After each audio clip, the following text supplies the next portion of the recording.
Welcome to a Skaven 12 years late army book review. Oh, hi. 12 years late impressions. We have Cullen here. We had to bring our resident Skaven player into the review. You all know Cullen from Mini Wargaming. Yep, I came out of my rat hole wearing my Clan Ashton shirt. Then again, you So, might have oh yeah, you actually might have more bat rips that you recorded on this channel than for Mini Wargaming. But you're in a bajillion bat rips of Mini Wargaming. So Cullen is our resident Skaven player. So, like, obviously he had to be here because I would just be talking to my ass about this book. It is a confusing book. It Yep. breaks every rule of the game. It was written for The end of sixth, the last seventh. edition? No. Wait. 7th. Yeah, it was 7th. written for the end of seventh, but like you kind of could tell it was written for eighth, but not really because there's a bunch of things they break, which we'll kind of go over. Now all the disclaimers for these reviews, because this game is played all over the world. Sorry, I apologize. So, first of all, what's new to this one is we have to talk about the FAQ real quick. Is the FAQ for the Skaven book is what, 5 pages long, Colin? Yeah, I have it on my phone here. I think it's decently hard to find these days on the interwebs. This is like, I've had it on my phone since fantasy still existed, so I don't know where to even find it, but it exists, and there's a lot of erratas and FAQs in there. At one point, we read something that got minorly changed in FAQ or majorly changed, and we didn't catch that. That's almost certainly going to happen, to be honest with you. So keep that in mind. And secondly, when I do these videos, I tend to talk about things from what I call a competitive standpoint, and that means different things to different people. So to briefly describe the way I kind of break things up, and this is just for me how I break things down. We have like super casual play, competitive play, and then tournament play. So, for my definition of competitive play is the thing that most of us play most of the time. And sometimes the casual stuff is when we just make super themed lists, but even that can be competitive. A theme list or goofy list, but have you ever seen the one backup Colin and Luca did years ago where they made each other's lists? Oh, that was the best. That teeters on goofy, but that's casual to me. But you're just playing for fun.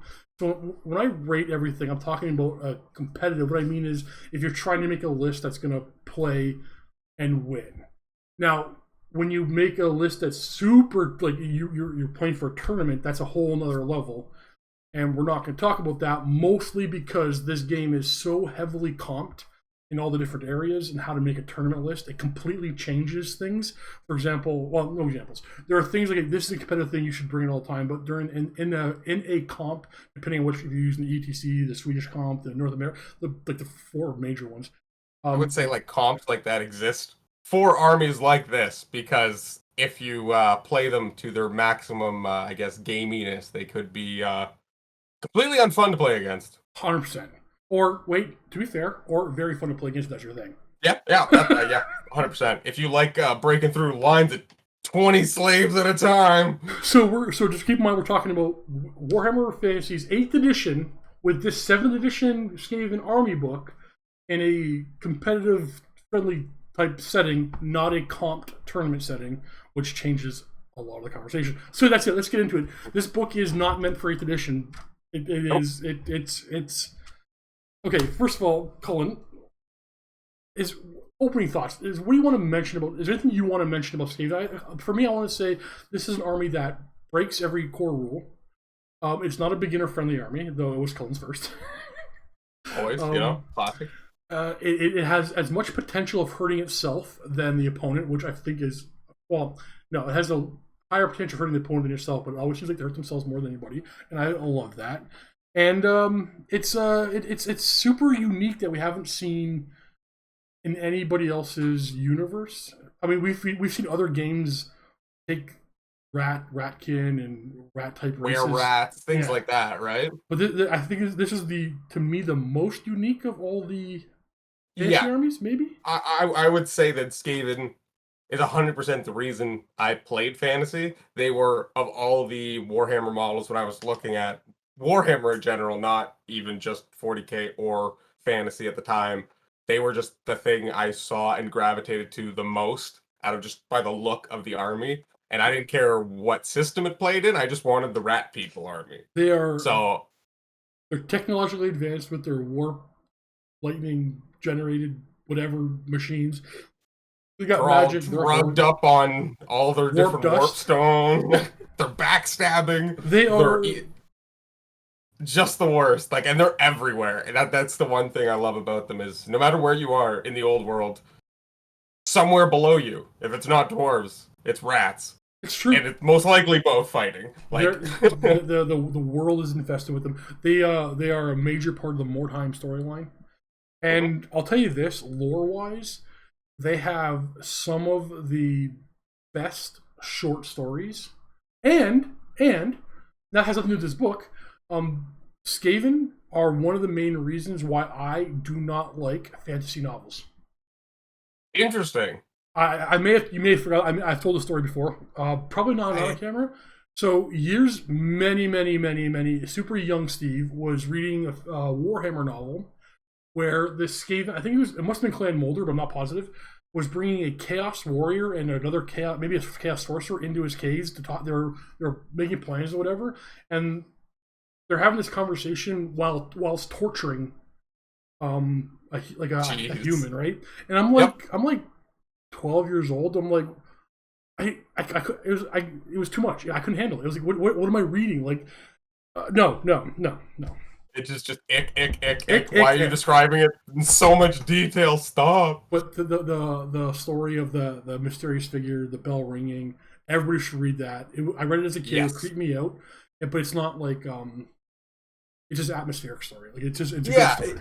It's got that good horror setting the stage kind of vibe on what I think a good portion of the old world setting is like. To be fair, no, I am not an educated person. I am not a sophisticated person. But it was. I almost don't want to make this comparison, but it was more like poetry of old and its feeling. Yeah. Definitely. Anyways, we're here for Warhammer. Okay. Oh yeah. Let's talk about, I guess, rules because that's what we're here to talk about. Yes. Okay. So we're starting on page 33, the Skaven Bestiary. This has the largest. No, it feels like the largest page of rules. It's just that it's got some equipment on here as well. So yeah, because it's both the special rules and the random like basic equipment you can upgrade pretty much any character with. Though I don't think I ever see you use those. No. Okay, well, let's talk about the special rules first. I get the first one. Scurry Away is one of their first. Like, it's their army-wide special rule. When they is this when they run away? Or just when they flee? Whenever they flee, yes. They add +1 to the roll. They are wily and fast. The dwarves have a similar rule, but it's the opposite. Dwarves are just -1. Yeah, stunty legs. Kind of also adds for their added movement value. Actually, getting that movement value on the runaway attempts. So, is it good or bad? It's good, right? It's good. I don't mind an extra inch here or there, like for running. Like yeah, I realized what I said. Stop. I'm moving on. It's. I don't think you could run like if it makes you run off the table. Right. Yeah. I think for most of the time you're either fleeing and tries to baiting charges or just trying to get away so you can turn around and grind back into the combat once you reform on your hopefully general's leadership bubble. Makes you pretty good at it, not as good as an eagle. No. Or fast cavalry, which is a thing that your army doesn't have.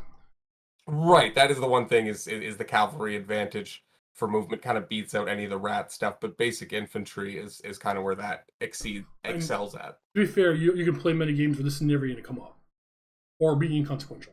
But your next rule, it's always going to come up and it's always consequential. We got 100%. Strength in numbers. Do I need to read it? It's like 1, 2, 3, 4, 5 paragraphs. Basically, I'll break it down for you. Cullen, correct me on if I miss any of it. So you add your rank bonus to a maximum of 3 to your leadership checks.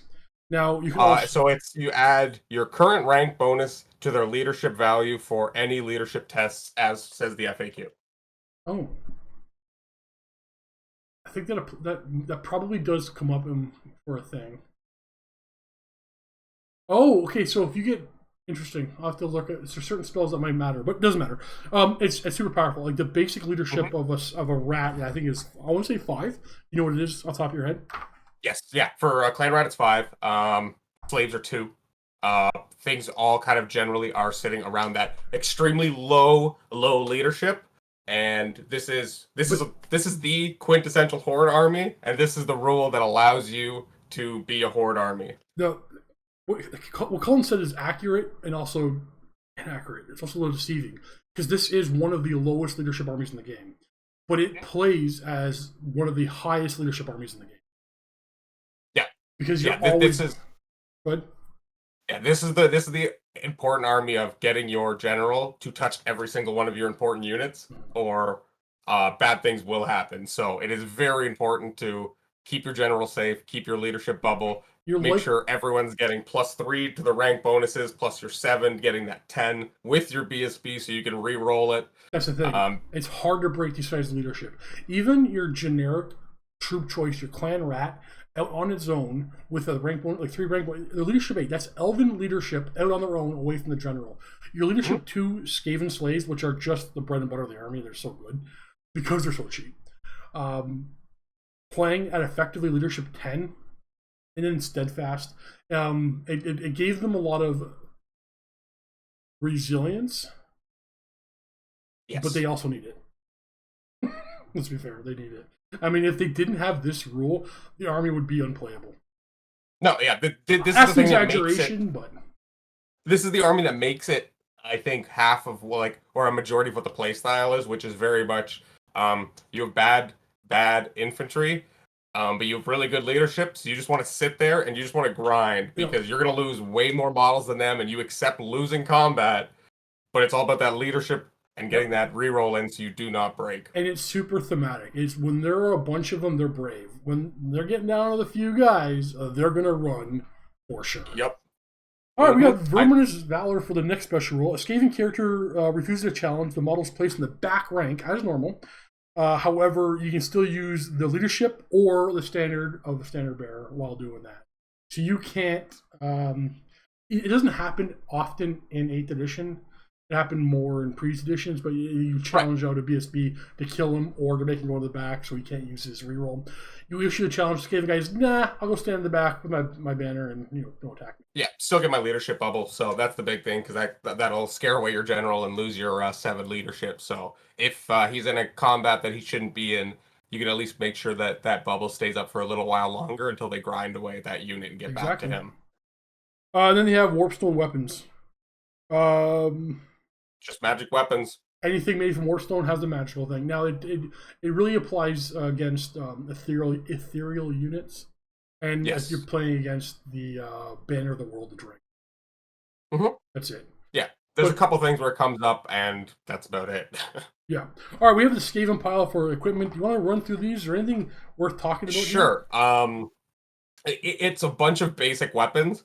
They all have random point costs, and honestly, it's for Skaven when you're talking about having additional models to add to units to keep them around longer on the table. Spending 15 points on a warp musket for a single 24-inch strength 5 shot with armor piercing and unstable ammunition, so he can take damage if he rolls a 1. It's a risk. Like, you could put it on a cheap character, but that's 15 points. That's 7 slaves. Yeah. That's a rank and a half slaves, and that could be an extra turn of slaves lasting in combat. So that's usually why I don't like to pull stuff out of here. Poison attacks, just giving your whole guy poison attacks could be pretty useful, but usually you have a high enough... Not for 15 points though, right? And that's the thing. The tail weapon, it gives you an additional strength 3 attack, but it's only strength 3, so most of the time you're upgrading to have magic weapons anyway, so you kind of nullify your own magic weapons with that single attack. There's a Rat Hound bodyguard that makes an additional attack as well. However, to hit rolls, the rat can bite the rat can actually bite the character and do damage to your own character, which, though thematic for Skaven, why you're already walking into an army with a lot of randomness and just adding even more things that could go wrong is, I think, unless you're 100% skewing into the craziness. Yeah, I can see spending 5 points to the Rat Hound bodyguard for 1 extra attack, and then 8 more points for the tail weapon for the extra attack, and then 15 more points to give all these attacks poison. But you can just buy a unit. Yep. Yeah, so those are a big miss. Okay, let's go on to... Wow, weirdly enough, it's going to it goes right into core, the basic core choices, not the characters like the more recent books. So we kind of have to. Let's review it in that order. I want to see how it works. Yeah. Okay. Yeah, because Yeah. again, this is the old format of book. This is. I know Steve talked about it in his last video about having to pop around in these books. This they didn't make it any better from an edition later. Like they didn't learn anything from when they made these books to the modern iterations of eighth. Still a lot of flipping back and forth. So yeah, so I'm gonna go with it. We're gonna talk about the core troops, these rats that fight, and then only because there's nothing really special about them. There's not the special rules and the craziness of the army doesn't come with these. So we get a baseline of these, and we'll talk about the crazy stuff that happens. So Exactly. clan rats are your basic troop choice. They are the lore-wise, they are the majority of your army. Yep, And they're your basic rat man fighting. They have actually very decent stats, arguably good stats, except for leadership. They have a base movement of 5, which is fantastic, as Elven movement. And then they have more than a human. They have the stats 3, 3, 3, 3, 3, 1 wound, like a human. Yep. But their initiative 4. They have higher initiative than a human, with 1 attack, but now leadership 5 instead of a human's leadership 7. So Exactly. because of strength in numbers, we're going to know that 5. So better stats than a human until they get to low models and they're going to run away. But higher initiative and higher move.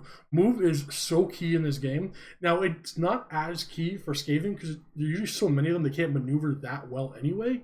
But movement 5 is nice. Initiative 4 is also really nice unless somebody else is. Like, if you're Yeah. against, Exactly. Now, the movement 5 is also nice to beat out like human average charges as well. Yep.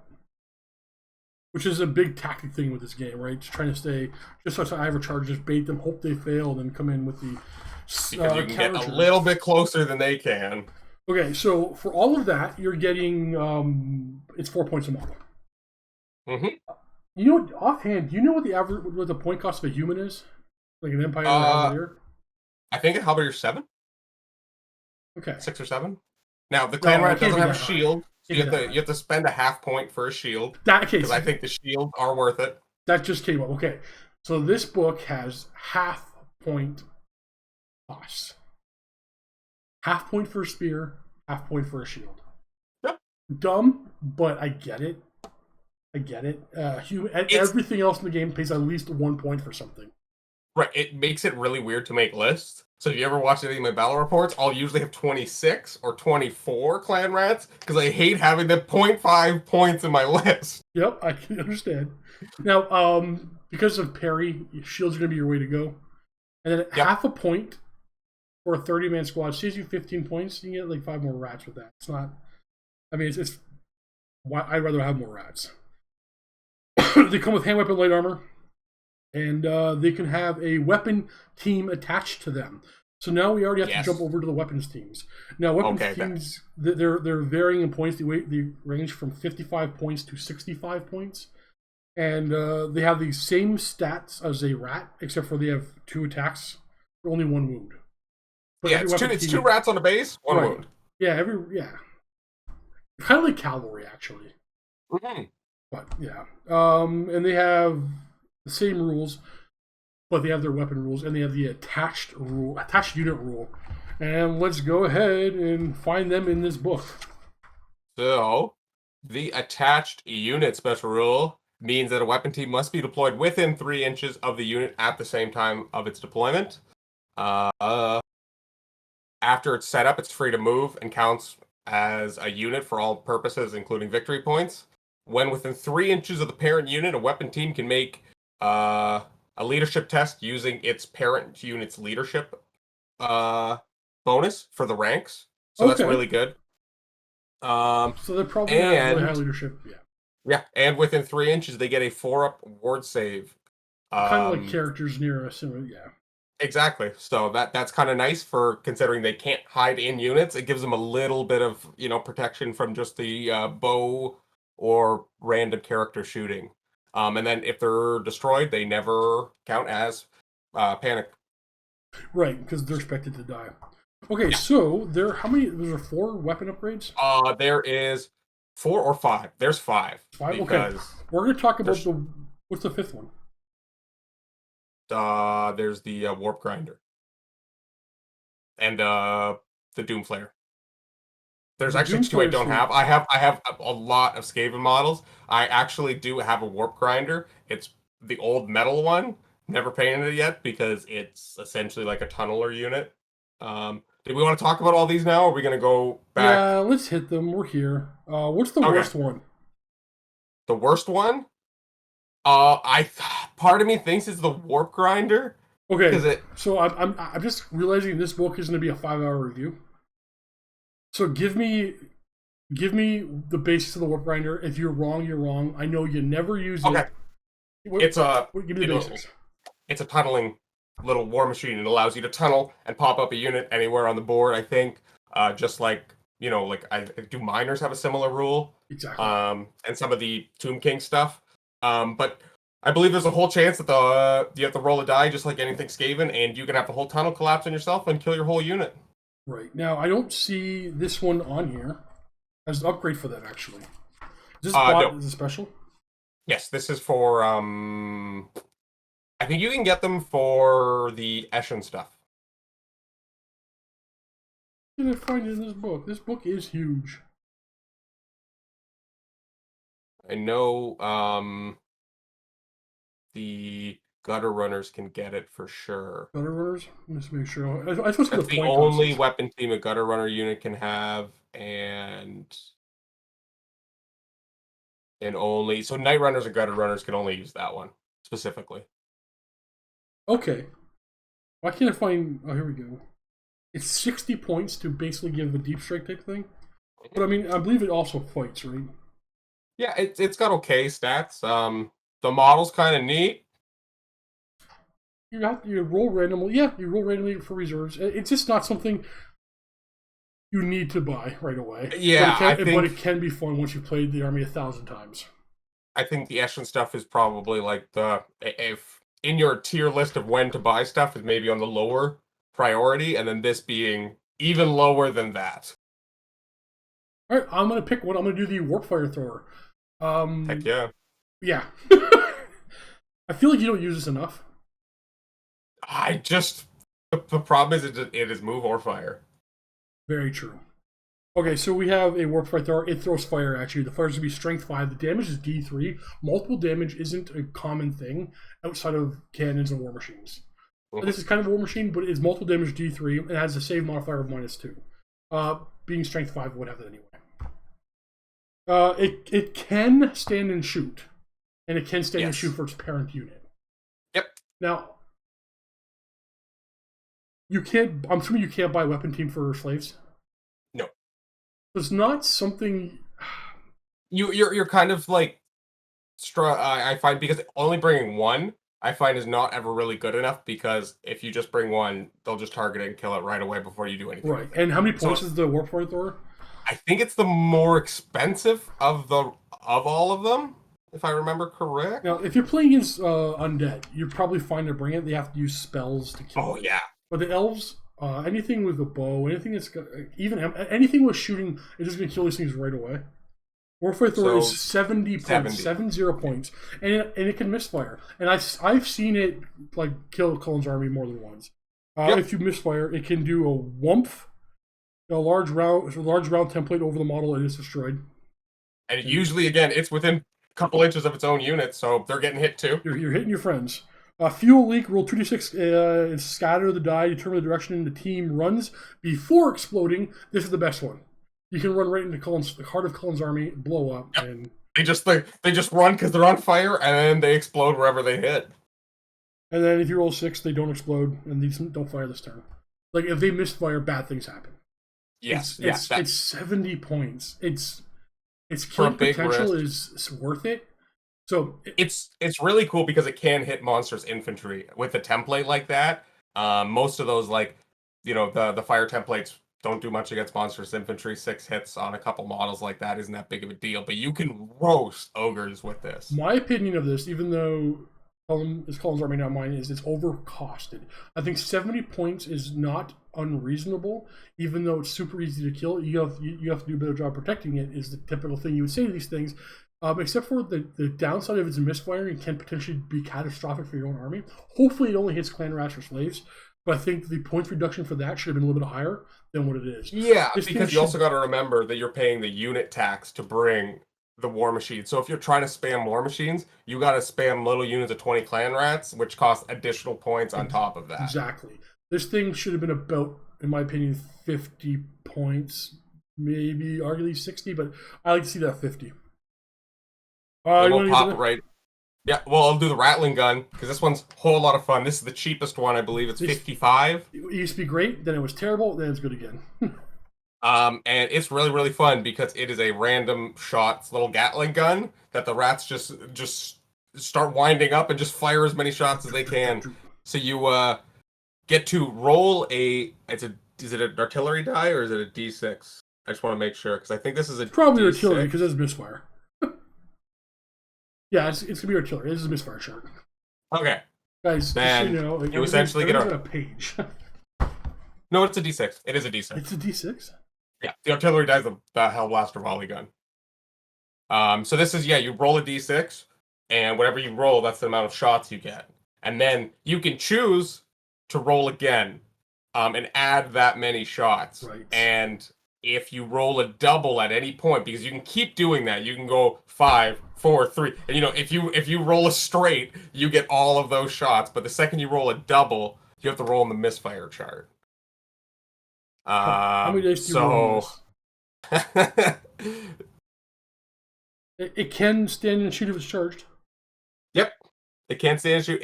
It still can move and fire, so it's actually a little bit more nimble. It's not too bad. I believe the explosion results for this one aren't as bad. So I'm going to point out that it does not suffer penalties for range or multiple fire. Multiple shot. So it hits, probably going to be hitting on, is it move or fire? I'm pretty sure it's not.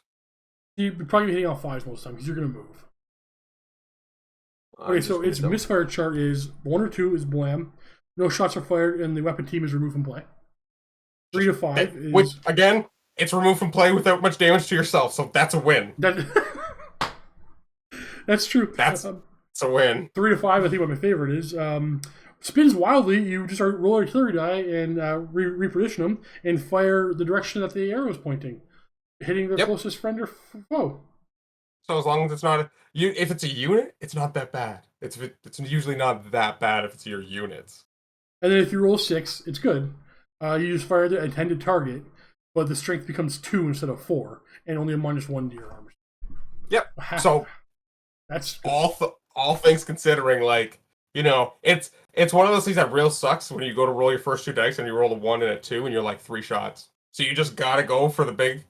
That's the thing I think about it is you're kind of always looking for 10 shots to try to actually make it worth it. So sometimes you are in that thing of okay, I just gotta go for it. And if it explodes, then it just does, and it's not that big of a deal because again, not like the other ones. The misfires, if you've positioned it right, maybe it just shoots slaves. And it's one of the cheapest ones at 55. Yep. The next one we'll talk about is the Poisoned Wind Mortar for 65 points. It has a range of 6 to 24, so you can't shoot really close. It's a mortar. It fires like a stone thrower. And it can draw line of sight from its parent unit, which is good because you can hide behind them. Right. They use a small round template. Any model that lies underneath the template takes a wound on a roll of 4+, with no armor saves allowed. Sorry, under the center hole, takes a wound on a 4+, with no armor saves allowed. And everything else takes a wound on a 5+, with no armor saves allowed. The mortar crew and globadiers, which is another unit we'll talk about later, are only ever wounded on a 5+ when touched by any part of this template. Which is relevant because of the misfire. True. Because Yep, go sorry. So we're going to talk about So we have I just want to read these. I like saying the things. A Foomph for 1 or 2. Place a large round template on the weapon team. Models touched by the blast are wounded on a 4+. No armor saves allowed. It actually is far more deadly to itself than to its target if it misfires. To its friendly units. Oh yes. You go wildly off target for 3 to 5. The opponent can place the template anywhere with that he likes within 3d6 of the intended position. Resolve hits as normal. It's so good. It's so good for your opponent. Like I just want to call him always scary. It's so scary. And then clogged. You just don't fire that turn. It's 65 points. I think it's maybe the best, but I think the best is like if the warp fire thrower wasn't so much. I personally think it's like the rattling gun or this one, only because they have good late game value as these little units that can become redirectors. Yep. And especially with the rattling gun that can stand and shoot, so it actually can do something if it's getting charged. So I do like that little ability of them. In my opinion, the rattling gun would be the best if the wind mortar didn't have the rule where it can fire from middle line of sight. In my opinion, it's only the best because it's easier to hide. It's easier to protect than the rattling gun. And now that one, is it move or shoot? I think it can still move and shoot, which again is big because it fires with answer the question not faster, not ballistic skill.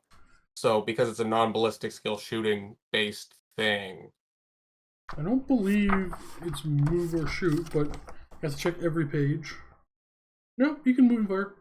Yeah, so there you go. You can still move it around in the back lines, keep it where it needs to be, and the penalty of moving and shooting doesn't really affect it. So as long as you don't roll a misfire, like it can, bringing 2 can slowly grind away at like big units. And the first line says it may move and fire. Yeah, there you go. Perfect. Yeah. So I'm a big fan of this one, and the rattling gun. I guess the only one left is the Doom Flare, so I don't have this. It's the weird one that sits in the unit as opposed to the rest of them, which are actually like separate. No, wait, does this? No, this doesn't sit in the unit. This actually does go off by itself. Why am I thinking that? I'm thinking something else. Sorry. It doesn't shoot. It's like a little mini. It's a little mini. It's like it's a chariot thing. Honestly, I guess I should look at this. What does it do? It's strength 4. It attacks is the artillery die. Does 1 damage at -2 save. It has impact hits D3. It has the whirling death special rule. Whirling death attacks occur at the initiative step of the Skaven crew. So you impact attack at initiative 10 before 10 for D3 strength 4 hits, and then do not use the attack profile of the weapon team in close combat. Instead, roll artillery die to determine the number of attacks the Doomflayer gets. They're automatic hits and they're distributed like shooting. On a roll of misfire, consult the misfire chart. In a turn which Doomflayer charges, it does both impact hits and whirling death attack, obviously. And then it has the best like defense. It's like a mini Doom Wheel that doesn't shoot. Yeah, that's exactly. It has a 3-up save in the front and only 5-up save in the flank and rear. What's his misfire like? Let's see. Blam! Oh, it explodes. Place a large round template centered over the model. Anything touched by the template, strength 4 hit, -2 armor saves. Then remove the model. That's not zap. That's actually not bad because this thing is only going to misfire when it's in combat. Exactly. So most of the time, that large blast should be doing more damage to your opponent than you. The zap is, especially if you can get this thing in the flank, then you should be gold. The Doomflayer and all models touched by the Doomflayer take a single strength 4 -2 armor saves.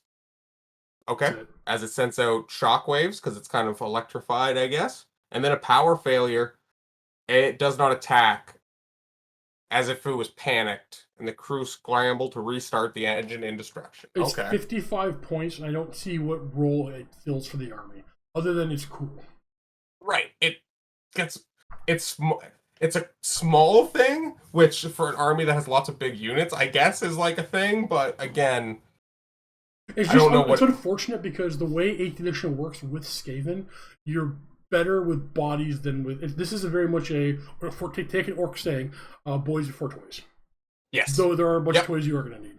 All right, so that's your basic clan rat and the upgrade, like the attachments you can buy for them, and then you have an upgraded version of them, the Storm Vermin, the bigger, badder fighters. Same stats, only they have weapon skill 4 and initiative 5. And they have they come with heavy armor? Yes, and halberds. And halberds, which is a big And deal you, because you can upgrade shields, but yeah, having the halberds, you do not have lots of good infantry. This is your like elite infantry when it comes down to it, and it's not that much better. But honestly, storm vermin are great. a I lot of love storm armies vermin. wouldn't mind having initiative 5, weapon skill 4, halberd wielding troop choices. Exactly. Like they have a lot of things going for them because of that high initiative, because of that halberd giving them an additional strength. You They're only putting a magic banner. 7 points a model, and can take a magic banner. Yeah, that's the thing. Putting a magic banner in this unit, razor standard, giving them armor pierce on those halberds Yep. is great. It is a little bit pricey, but even for a whole brick of storm vermin, it's not. It's the same as a brick of Empire halberdiers to me. Like it's And cheap. they're going to be really cheap. more resilient, better save, better damage output, but Yep. none of the priest bonuses. Like they each have different tools that buff them. Exactly right. And I think Whereas you the can Empire buy shields. yes, You can buy shields for them for a point, and I still don't think it's worth it either way. I'd rather buy more of them. The Empire, their halberdiers are not as good, but they are a baseline core unit for them that you're going to see most of the time. Storm vermin, very good, better for the same points, but it's a different army. You have to look at the army as a whole. Not something you're always going to want to use. But I would strongly recommend trying to fit them in. But if you want to use them all the time, you are not hurting your army. 100%. It is solid stats for troop choice. Yep. The models are also one of my favorites in the Skaven line. Years ago, which I'm not seeing anymore, I thought maybe it was still a thing, but I guess not. There's no, you used to have so many clan rats in your army for every other unit. Basically, you couldn't have just storm vermin. Now you yeah, I can see that, but I guess it would be probably not the most flavorful, but I'm sure you could come up with a reason to bring an all storm vermin army. Well, I mean, you have the war clans, right? Exactly. I think the only other thing is they also can have the weapon teams. Yeah. So the same ones that the clan rats can have, they can have same point costs. So the next two are actually my favorite and most hated of the troop core choices. We have Skaven slaves, the same basic stats of a Skaven, except for their weapon skill 2 instead of 3, and their leadership 2 instead of 5. Leadership you don't care about. You're gonna be fine with probably leadership 10. Weapon skill, honestly, do you really care about it? Not that much. We're not here to do damage. When you're fighting elves or that area of elite infantry, or anything weapon skill 5, you're going to be hitting on 5s. You don't care. If you're engaged in combat with Skaven slaves against weapon skill 5, you're already in the better position in the game. Yep. Because you have your weapon skill 5 infantry, you do not want them to get bogged down by Skaven slaves. No, lore wise, these can be humans, Skaven, ogres. Skaven enslave their own people. Their clans are always warring. You lose to another clan, you're not going to be their clan rat. You're going to be one of their slaves. You're not getting any food. You're going to end up eating your other slave friends, the humans first, and you're going to be malnourished and sent in to die first. Yep, prodded off to battle, and not really caring about at all. So anybody who has like one of the custom Skaven armies where they actually like made the Skaven slaves out of a bunch of other stuff. Props to anybody who does that. Those are fantastic. Put the work in. They do come with 2 additional rules. They're expendable. Basically, they don't cause panic tests and other things. Yes. Do they cause panic to other Skaven slaves? Yes. Except Skaven slaves. So slaves panic slaves, but that's it. The other part of that rule is been FAQ'd if you read it out of the book. Because it is FAQ that you can target units in close combat with Skaven slaves. With shooting, but you have to roll a die. It's 50-50. Well, they FAQ'd that to be even better, as you do not need to roll. It just hits. You just target the enemy unit. Because this was with ballistic based shooting. So like when you were shooting your guns into it, you at least had to say half the guns could hit. Nope, not anymore. You choose the unit, you fire the guns into the unit, no problem. So you run your Skaven to their elite infantry, and then you shoot them down. Yes. Nice. They also have cornered rats. Basically, when they break in combat, they explode. They scatter every direction, flying and biting everything, and do minor amounts of damage to everything. So yeah, it's a really weird D6 inches bubble around the unit that takes D3 strength 3 hits, but I believe is it the strength and 1 additional hit for each rank of slaves. So it's just a bunch of weird stuff going on. Now, why are these among my favorite? They're 2 points per model. They are the cheapest Warhammer Fantasy 8th edition model you could buy in points. If you want to bring just 3 hordes of 100 in a game, you're probably going to win, and the game's not going to get played. Nope. Because I think honestly, your opponent, props to them if they let you take out your entire army, put it on the battlefield, and then say I'm going to pack up my stuff and go home because it's going to take you 3 times as long. Honestly, we probably should do it one day where you just bring we can use halberdiers and. I was going to say it comes down to like I probably have enough rats in the shoebox in the closet, but they ain't painted. One day we'll do that bat rep. Yep. But you're not gonna. Some might not enjoy it, but it'll be funny. They can take spears, slings, or shields at a 2 point per model, half a point per model increase. Yeah, not worth it. Yeah, shield's not worth it. Like the ward save on garbage. Like you should just again buy more slaves. Buy more slaves. There's that weird thing with slings. That was like an old metal upgrade that you had to buy.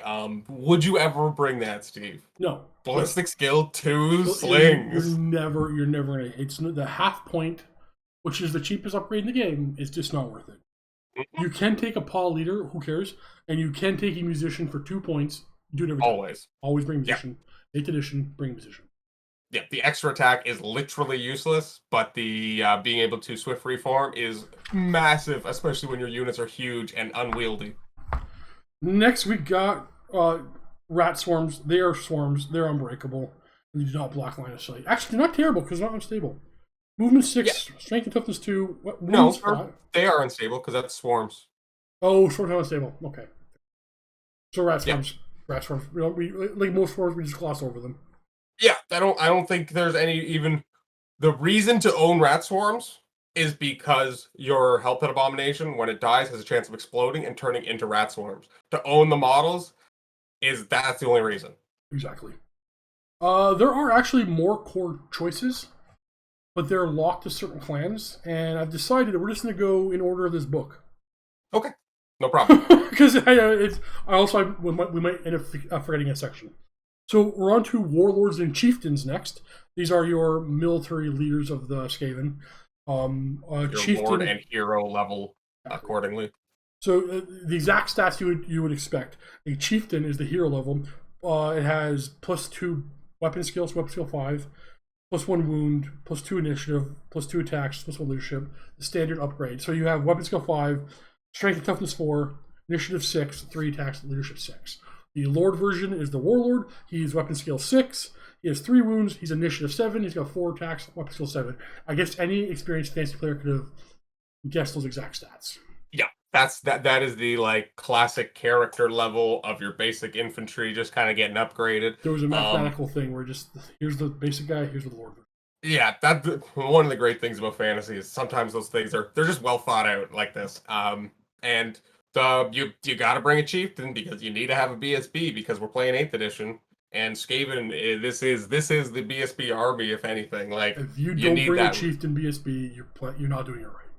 Yeah, and he's got to be like I don't know if the way I play my BSB is probably the best, but I just bare bones, just a BSB with a shield in the back. Do not fight. Do not touch combat. I need you alive to stay around. But there are actually decently fighty characters. So like, I've been dabbling in the idea of bringing like just a fighty hero level. Because they're actually not bad. Honestly, they can actually throw out some damage, which is something that some of your units lack. So bare bones on. I know a warlord is 90. I don't know what a chieftain is just off the top of my head. Is it 65? 45 points to the chieftain. 25 standard BSB upgrade. Comes with heavy armor. Can take shield, halberd, great weapon, additional hand weapon, and then magic items with 50 points. Basic stuff. Mm-hmm. But yeah, you definitely nailed that one right there. Like, there's no better way of explaining it. If you put him into combat, your opponent's going to swing at him. You're going to kill him. Once you lose your BSB with Skaven. Okay, so if you're playing against Skaven, if you can kill their Lord and their BSB, the game is almost certainly yours. if it's not turn 6, like the game's like you do not have the ability to stick around for a turn, like 2 turns after your BSB and your general are gone.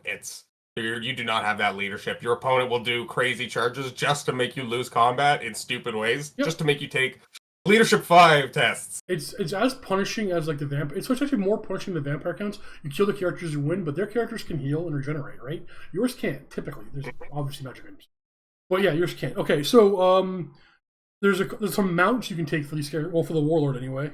You have a rat ogre bonebreaker. You ride in the back of an ogre. A great pox rat, only because a model exists. He's riding a giant fat rat. And a warlord. Yeah, that was it was an old special character. Any of these worth talking about? Yes. The bonebreaker's nice.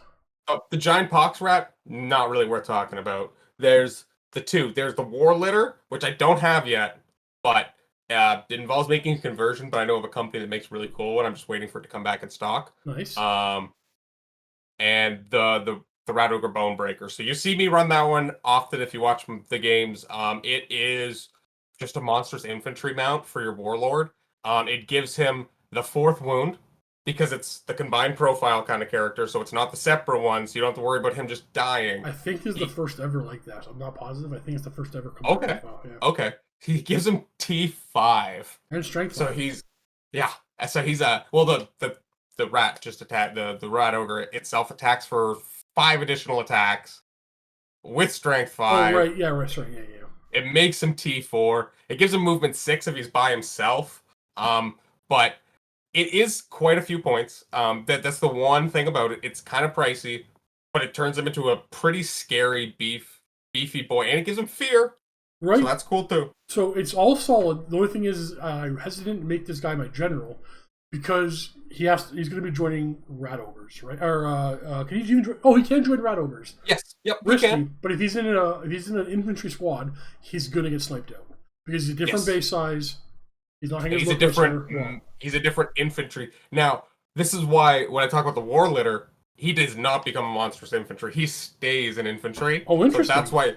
Yeah, and the war litter is essentially a warlord carried by 4 storm vermin. So you get 4 additional attacks at weapon skill 5, just like he's got 4 storm vermin with him. And the war litter counts as a mount, right? So you get the +1 armor save. Yeah. So this one is really, really neat. This is one of those things that when I do this, when I get this model, the first thing I want to try to do is bring it with the fell blade, and when we get to that, we'll talk about it. Okay. It's not gonna work. Oh, I'm sure it won't. It actually might. But yeah, because unlike the rat ogre, he doesn't gain an additional wound and he doesn't gain an additional toughness. So, right. But you do pay less points. So we got the Vermin Lord next. Something we've never seen. Do you even have a Vermin Lord? I do. It's not been. It was painted by Ben when I bought an old collection off a good friend of ours. It's fully magnetized, which is cool because it's the new one, and I do plan on getting it done eventually. But if anybody has an old metal Vermin Lord, like the old ugly one, I was gonna say the one we're talking about ain't the plastic one here. I will buy that off of you, paint it up, and force Cullen to use it in a bat rat. Oh, it's so uglyly beautiful. It is. Okay, so a Vermin Lord is like your basically it's like your Demon Prince of Skaven. So you have movement 8, weapon skill 8, bliss skill 4, strength 6, toughness 5, 5 wounds, initiative 10, 5 attacks, leadership 8, big old monster. He has scurry away, immune psychology, large target, terror, and he has a 5 aboard save because he's like a demon. Oh, okay. The next rule is rat demon. Lord is, I was gonna say he is literally a demon.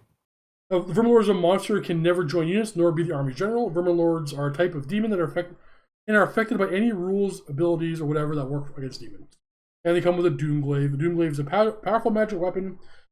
Each unsaved wound caused by Doomglaive is D3 wounds. So, he's solid. Wizard. Is he a level 4 wizard? Ooh, it's the first thing.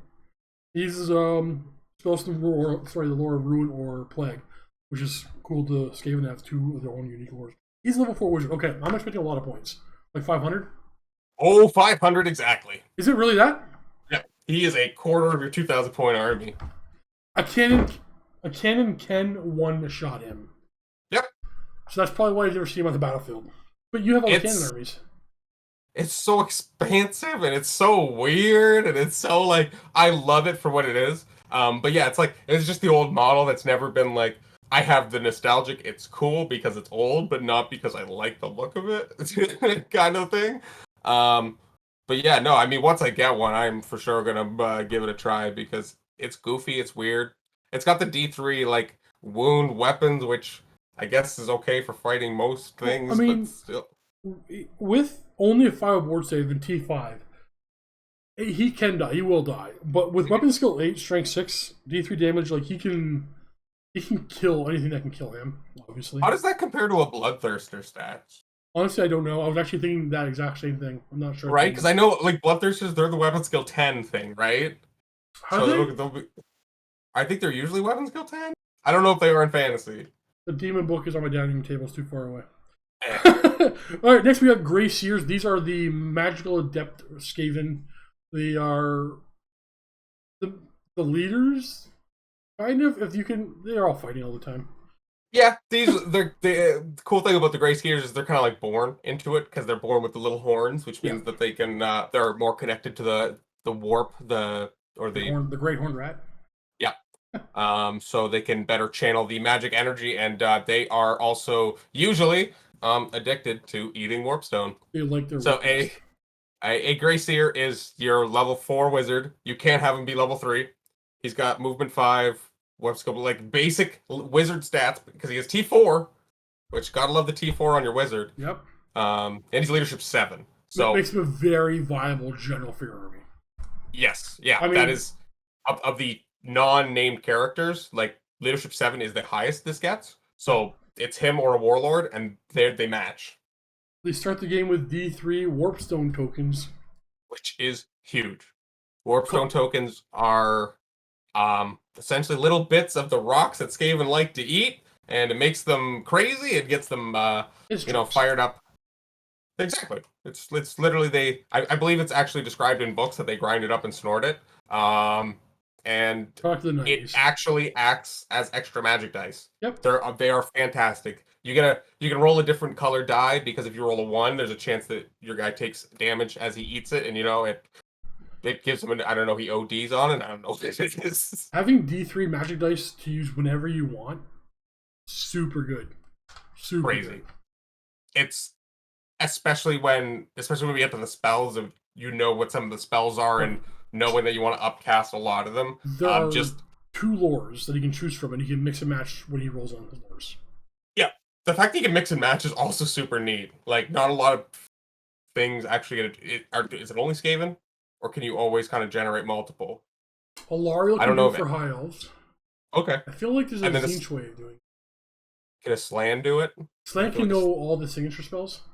Oh, yeah, right. Oh, also, with high magic, they can swap 1-0. They have a roundabout way of doing it, but not during generation. All right, so the Grey Seer can mount himself on the Screaming Bell, very iconic Skaven model. Yep. It is a big old buff to 6 wound chariot that comes with its own 4 ward save, hands a ward save off to hands a ward save to the Grey Seer too, right? Yep. Did they buy separately? No? Okay. I know when Cullen first bought this model and painted it up, I played Demons for the first time ever, and it was the first time I played with cannons, and it's kind of 2 games in a row, just one-shotted him with my skull cannons. Oh yeah. Is even though it has a 4 ward save, which is really, really powerful, you don't make that 4 ward save, a cannon's gonna tear through this thing. Yeah, but if it doesn't... Now, the 4 ward save is huge. Yeah. I'm gonna real quick check the points level. Is there anything you want to talk about the Screaming Bell? It has so many rules. There's a lot of things going on with it, both, I guess, like, before the battle, because you kind of have to plan what unit it's going to go in, because it can only be pushed by a unit of Storm Vermin or Clan Rats, and it has to be placed... Yeah, it has to be placed in the unit, and it's one of the rarer base sizes that, I guess it's 60 front... Yeah. Is it 80 back? 100? I think it's 60 by 100. Yeah. It's 200 point upgrade. It totally works. Yeah. And fear. Impact attacks D6 because it's a chariot. Large target, so your general gets an 18-inch bubble if he is your general on this, which is kind of sketchy too. Cannons are terrifying, but other than that... Right. Magic resistance 2. Huge. Pushed into battle, which is the whole... got to be. It has to start in a unit. The unit has to be there has to be like a certain amount of models to be able to push it, and then if you ever start and there's no models to push it, I believe it just breaks. And it's got difficult terrain rules. Let's see. They're shooting at the bell, which is really interesting because typically in a 5+ you hit the rider. This one only hits the Grey Seer on a 6. 1 to 5 hits the bell, which rings the bell. If it has to be a 7, 6? Strength 5 missile. The Strength 5 missile hits the bell. Hits. It rings the bell, which is it hits and wounds. Has to wound. Oh, has to wound as well, eh? Yeah. But if you make the ward save, you're good. Oh, okay. But it's not necessarily bad to ring the bell. Okay, so the Skaven player can ring the bell. When is this done again? I remember we always forget when to do it. It is at the start of the magic phase after the dice are generated, but before the first spell is cast. Got it. Okay, so it's essentially you can roll up to 3d6, but in the first turn you have to get the bell started ringing. So you can only roll 1d6 in the first magic phase, and then in every subsequent magic phase you can roll up to 3. Interesting. I was looking for that. I knew there was something like that. Okay. Well, yeah, and it's just to mimic the rat ogre who's just kind of like pull the string really hard at the beginning. All right, we'll go back and forth on these. So if you roll a 1, you get not yet in stride. The air stirs with magic energy, but no in-game effect yet. That's probably only going to happen turn 1, and it's not that bad. Some of them could possibly get you in worse spots. Do you always roll 3 dice when you do it? I can't remember. How many dice do you usually? You always roll 3? Usually 3, yeah. And then we got a 2 to 4. Unholy Clamor. So this is the most likely when you just, on your first turn, when you roll your 1 die. Because it's a 2/3 chance at that point. The unit pushing the bell immediately moves an extra d6 to bring. If it brings them in contact, it counts as a charge. This has lost me many a game before. They can pull you. They can pull you out of position, or it can get you. Like you can march on forward, roll 1 die, hope for a 2 to 4, and just roll d6 in. Yep. Or if you want the charge to go off, and you're like, yeah, but if I can't charge them this turn, but if I march, and then I roll 1 die, and then you roll the 1 and you don't move, and you're standing out in front. We're talking about all this, where more often what happens is he rolls a 2 to 4, then rolls a 6, and now his general is 6 inches out of position and get getting charged. So this is a big one that you have to take into account when you're moving your bell. Next, you got Emboldened. If you roll a 5 to an 8. All friendly Skaven within 24 of the bell can re-roll field leadership tests, including break tests until the end of the current player turn. Not bad. BSBs are important. This one can give you a big aura one. Yeah, it's not situational. Like, it's kind of situational. If it helps, it helps. But maybe it will let you feel a little safer bringing something off to the side. But it's so random. So like, I wouldn't do this with that in mind. The next one. The next one is the best one. 9 to 10. This is the one most of the time I'm hoping to roll, unless I'm in combat or something. This is Scorch. You get to cast Scorch. You can cast Scorch in combat. No, I know, but there's some other ones that help better for combat. Okay, you know what? Let's just leave it at that. The bell casts Scorch. Round 5. We'll talk about Scorch later. But the one thing I do want to point out, though, is because it happens before the first spell's cast, it can be easily dispelled on 2 or 3 dice. But that's 2 or 3 dice less. So even if it does get dispelled, your opponent had to burn dice on nothing. The way I see this ring of Scorch is you just lost a couple of you probably lost 2 dispel dice. Because you are going to dispel that Scorch. You are not going to let Scorch hit you. Scorch is okay, moving on. Next, if you roll a 11 to 12, you get Deafening Peal. All models with a toughness 7 or more in the battlefield instantly suffer D3 wounds. Roll a d6 for each building within 18 inches of the bell. Each collapses on a roll of 5+. Models inside the building are treated as if the same effect of the Crack's Call spell. So you take some damage. Now, this could actually destroy the Watchtower in the Watchtower scenario, which changes the way the game plays. It's so weird because then does the Watchtower just become battle line at that point, right? Well, no. The FAQ says that you fight for the center of the rubble. Right.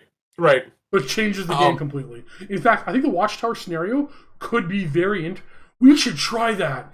Let's play Watchtower, where we have no tower. We just fight for the center. By the end of the game, whoever has the... I don't know why we ever tried that. That sounds fantastic. Yeah, because the biggest issue with the Watchtower is always like the unit sizes getting in the tower and the awkwardness, right? If you go second in Watchtower in 8th edition, you won the game. Yeah.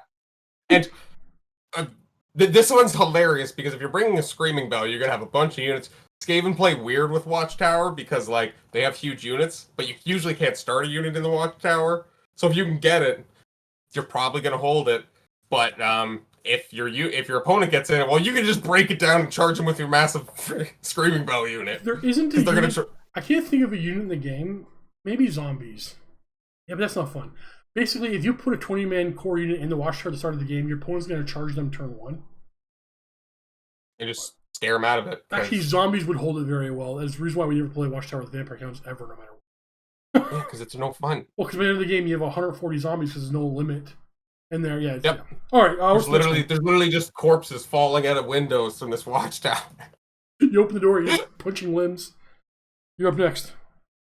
This is a stirring beyond the veil. Something that should not be awoken answered the bell summons. All enemies within 24 inches of the bell take D3 strength 4 hits as per shooting. Do not discount that. That clears chaff. Yes. Additionally, if the unit pushing the Screaming Bell is in combat, it can attack with all of its models in close combat, regardless of which ones are in base contact. They all climb on top of each other. Treat them as they're in base contact with the unit they're attacking. You get a full unit attack. That's horrifying for Stormbringer. Probably, monks. Yeah. You can't have monks. Monks can't push. But you're still looking at 30, probably minimum 30 clan rat attacks. Like weighted dice, and that's 8th edition, right? That's a lot of just extra free damage. That's just a way to grind out an extra rank from your opponent that you need so you can keep that up longer. Because did we mention that the bell was unbreakable? Because oh boy, it's unbreakable. The bell is. Remember we talked about that story early on, like that creepy story. The bell is integral to that, but we'll find it. Actually, if we find it, if I remember, I'll put a link to it in the description somewhere. If not, somebody please in the comments post a link to it, or remind me I didn't put a link in. I'll find it for you guys. It's worth a read. 14 to 16, Wall of Unholy Sound. All friendly models within 12... Oh, it says models. All friendly models within 12 of the Screaming Bell gain +1 attack until the end of the player turn. Roll d6 for each building within 24. It collapses on a 4+. Knock down that Watchtower. An extra attack is cool. It stacks with some of your other, like, Death Frenzy or just Basic Frenzy. So you can really, like, throw a crap load of attacks out. This is kind of like what happened in the story.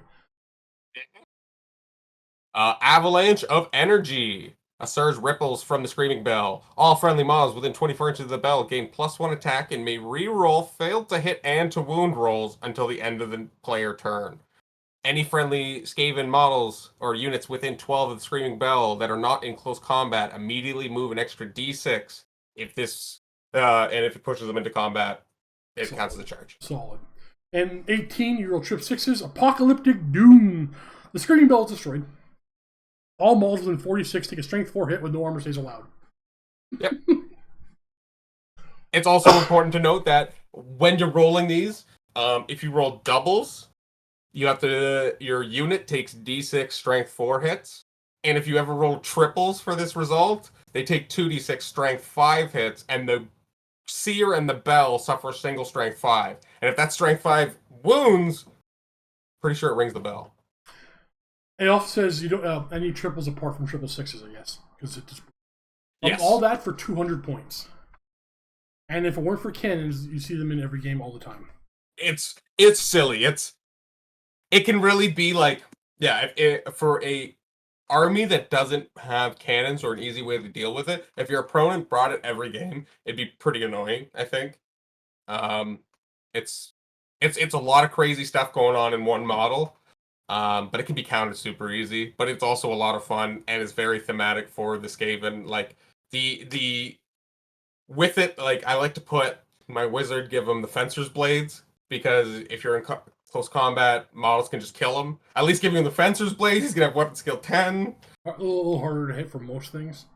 Yep. Weapon skill 10, toughness 4 to 4 board save. That would have been hard to kill in previous editions. Now that you have so many attacks, you could do it, but you're probably going to survive at least one round of combat.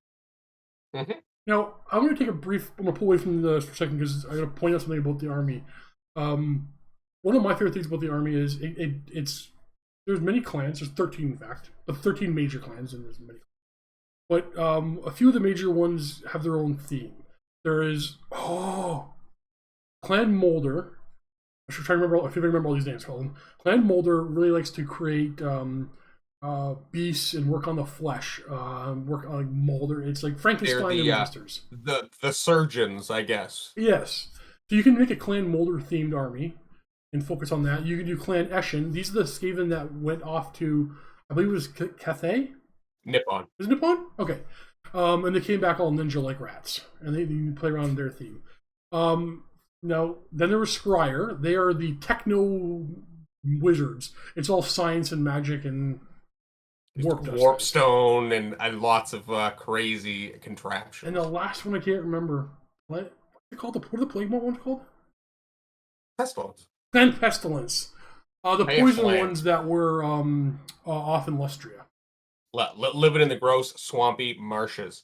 So, I think there's one thing I just read that I don't think the Screaming Bell lets your wizard cast 360 no matter what the spells do. With your spells, doesn't matter. I know. For most spells it would, but for this, I just read it being like, I should point out that it does say that, but it doesn't matter. It probably won't matter for most of Cullen's spells. We'll go over that and double check. So yeah, because the reason I brought up the fact that the big clans is we're now getting into that because the next thing in the book we're going to talk about is Plague Monks, because we're just going to order this book. They are a special troop choice rat. They are standard rat stats with toughness 4. Toughness 4 is really good. They also come with a frenzy special rule. Yep, still have scurry away, strength, and numbers, but they are some dirty, smelly rats. They can either be armed with. No, I think they just get double hand weapon. No anything you can upgrade them to. It's not like Age of Sigmar where the weapons are different. They either have knives or sticks. Yeah, they have 2 hand weapons and frenzy, so you get 3 attacks per mod on the front rank. You got no armor, so you die quick. T4 keeps you around. Good. Mm-hmm. We're supposed to say the same thing. They're only 7 points with T4. That's good. Yep. Bring them in a big unit. They throw out a lot of attacks. They have when we get there, they have a special banner upgrade that essentially just lets them reroll the hit into wound in the first round or one round of combat, which probably going to be your first when you have the most attacks. They do very just good. Try to go in there. They do very good in order. Now there are character versions. We've got Plague Priests. They have weapon skill 5, strength 4, toughness 5, with 2 wounds because they're hero level characters, and leadership 6. Plague Priest is a level 1 or 2 priest, and only knows from the lore of Plague, but also has frenzy. Yeah.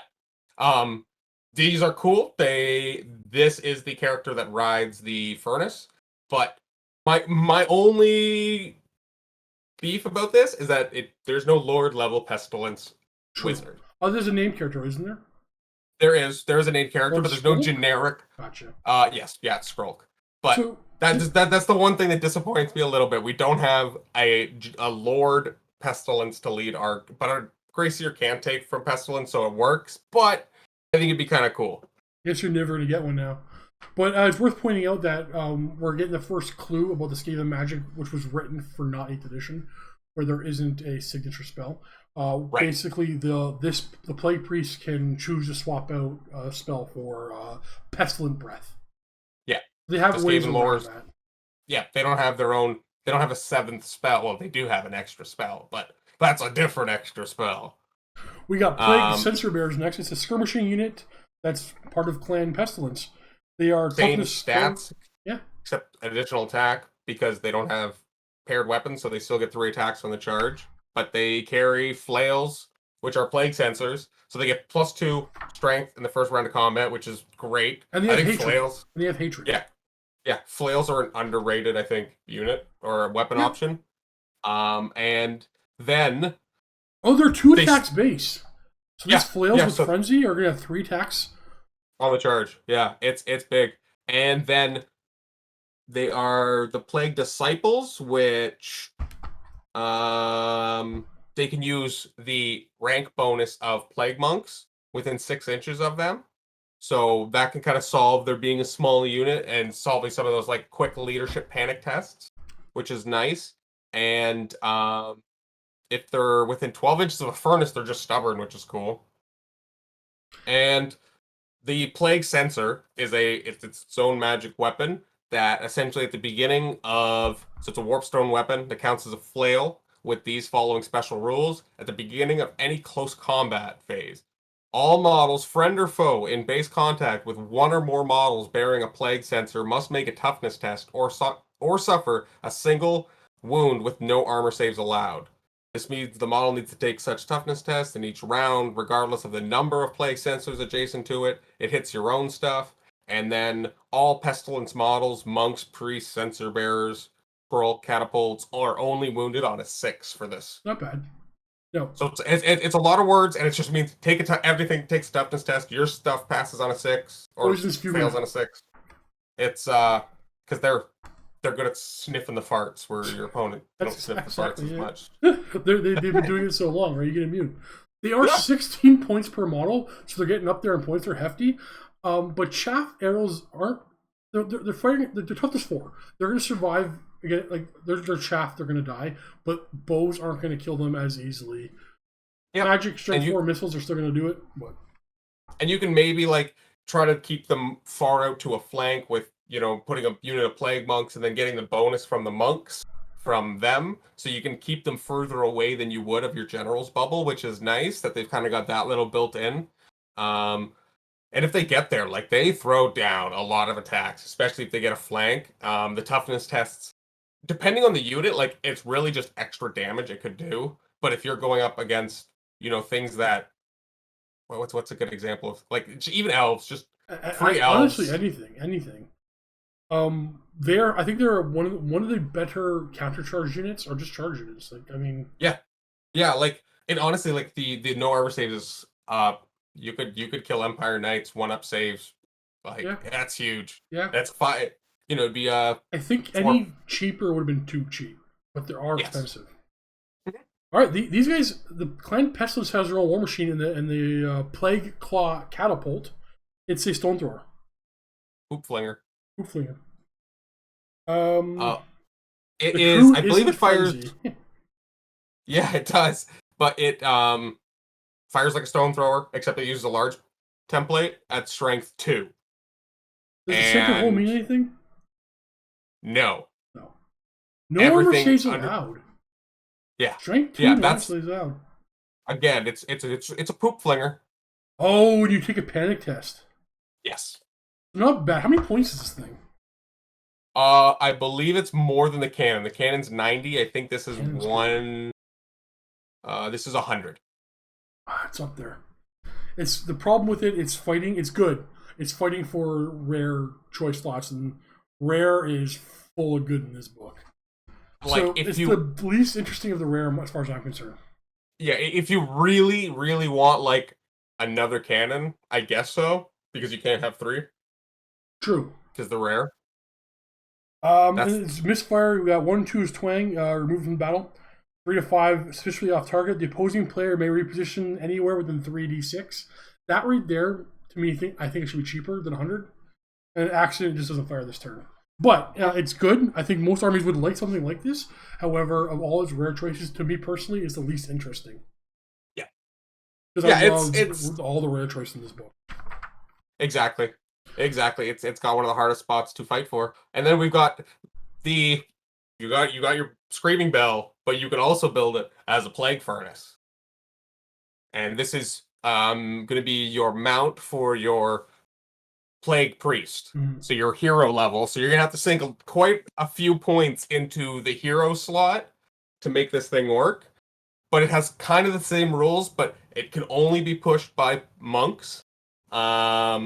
It doesn't get a 4-up ward save. That's rough. But it has frenzy, impact attacks, d6, large target, and magic resistance.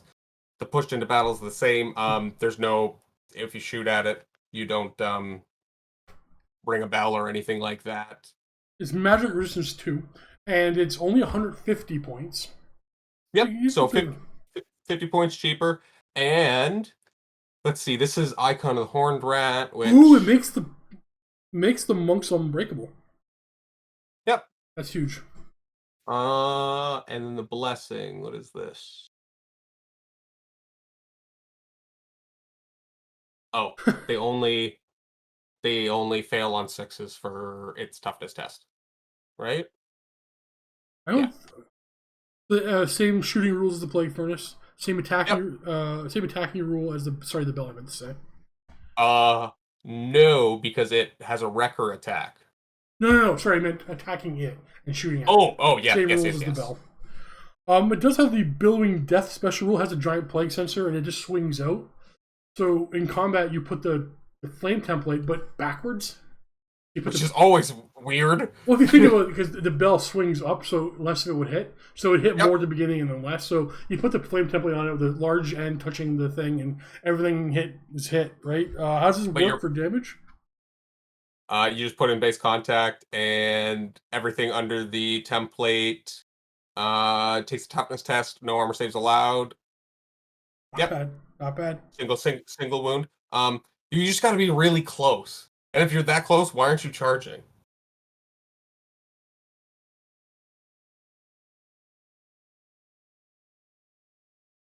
So it's enshrouded by fog. In close combat, the plague furnace becomes wreathed in a deadly fog.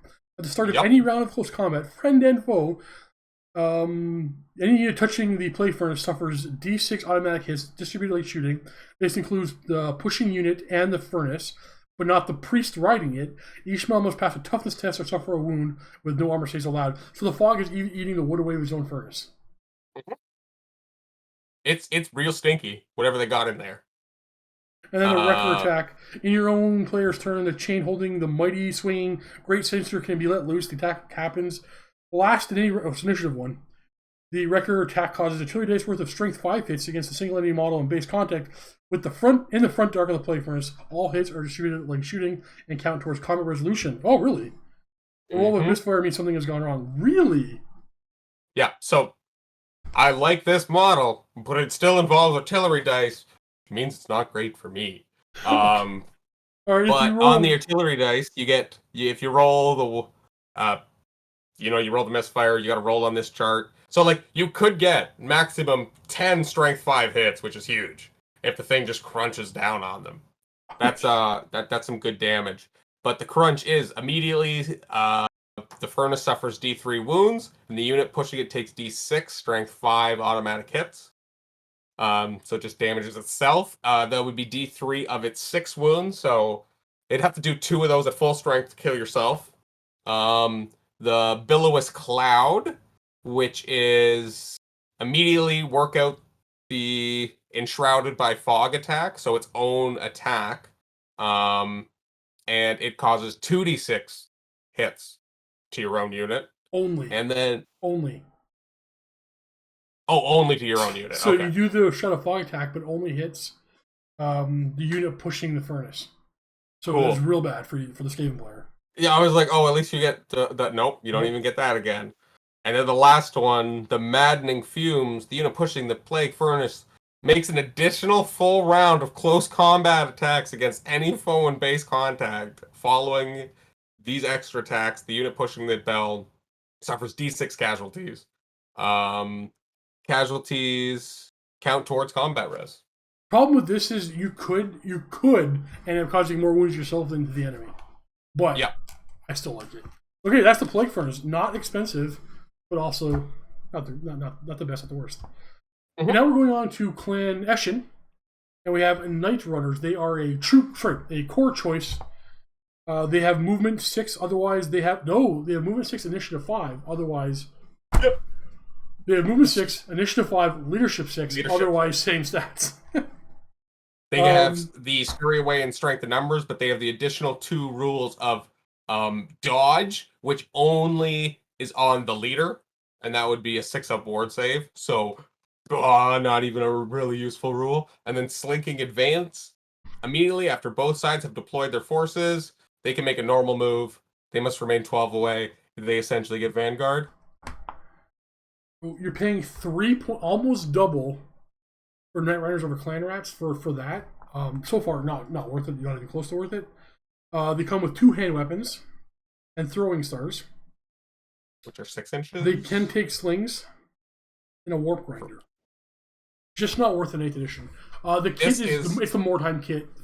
Yeah, use the this is tanks. actually one of the units I do have gutter runners, or sorry, I have night runners because of the Mordheim kit, and I have some for Mordheim, but I do not own like a unit of night runners, and I don't honestly think I ever will because why?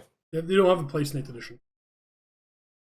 They're cool, but they just why? Why would I bring them? You can I don't take know. upgraded versions of them in the form of gutter runners. Which I will bring. They have weapon skill 4, leadership 7. They have skirmish, scouts, and all of them all have dodge, except for the leader has a 5-up dodge. They can infiltrate with their sneaky infiltrator special rule. And they can snare nets? What is this? Snare nets count as a shield. When the enemy model of base contact a little more gutter runners armed with a snare net. Minus 1 weapon skill, minus 1 initiative. Okay, what are we looking at for gutter runners? Because as far as I can tell, there's only one way of running them. It's poison slings, right? That's usually what I do. The problem is they're kind of expensive, and especially once you start to stack the upgrades on them, like their base stat line is kind of expensive, and then yeah, you got to throw quite a bit of things on them. You're starting out at 12 points per model. You can replace one of the hand weapons for a snare net for free. Not terrible. You can upgrade slings for 1 point per model, which is not a bad weapon. But the poison attack costs 5 points per model. But yeah, as a guy who's played a lot of skinks, ranged poison attacks, it's quite good in this game. Yeah, that's kind of the thing. These are what I use them for is mostly that war machine hunting, that skirmish chaff killing, the when you can't dedicate your entire cannon shooting to shoot something, or if your cannon's already gone or whatever, and they pop up behind your lines, and they'll just, you bring a unit of 6 of them, slings, they can double tap, you get 12. They're points well spent, I think. Like, it's a lot of points for a small unit in Skaven, which feels weird, but it's they fill that role that nothing really else does. You gotta hold off, be patient, and then bring them when they can be safe. Yeah. But you do not always can control that. The leader of the unit can take smoke bombs and a weeping blade. These are magic items we're gonna talk about later. Yep. Is that it for, I believe, Assassins? Okay. So Assassins! They were a very interesting thing. You hide them in units, they pop out and attack characters. They don't have a purpose in 8th edition anymore. They can still hide in a unit, pop out, attack a character, try to kill a hero level, because that was their main role. They pop out and try to kill a hero level character. Now, with the way attacks work, you're fighting in 2 ranks, the Horde, you can get enough attacks in combat with your unit to kill a hero level character already. It's just not worth the points.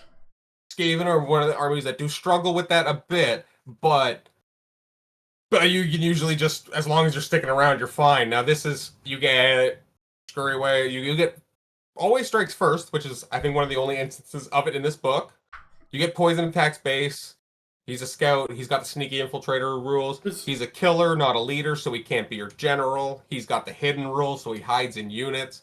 But it's just he's weapon skill 6. He's strength and toughness 4. He's initiative 8 with always strikes first. 3 attacks. His stats, he's not bad, but he's 120 points. Yep. You can't justify that. Nope. And you can take 50 points with the magic items.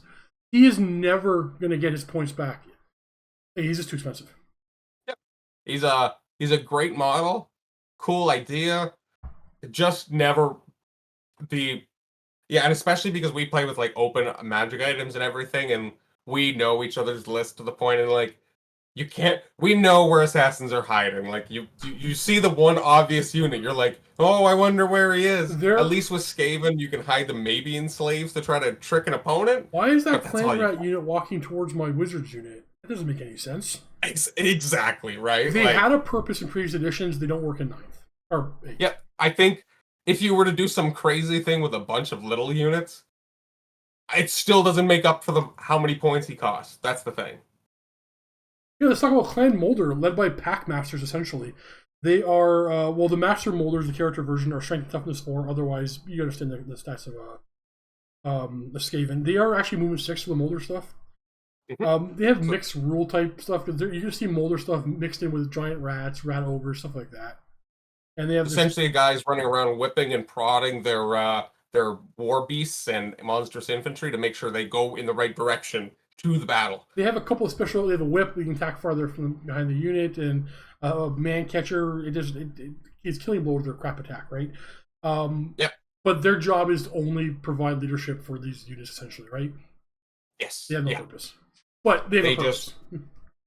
They have a purpose of leading the unit. That's it, right? We need to talk about the things that they're going to be actually playing around with. One is giant rats, which are a core choice.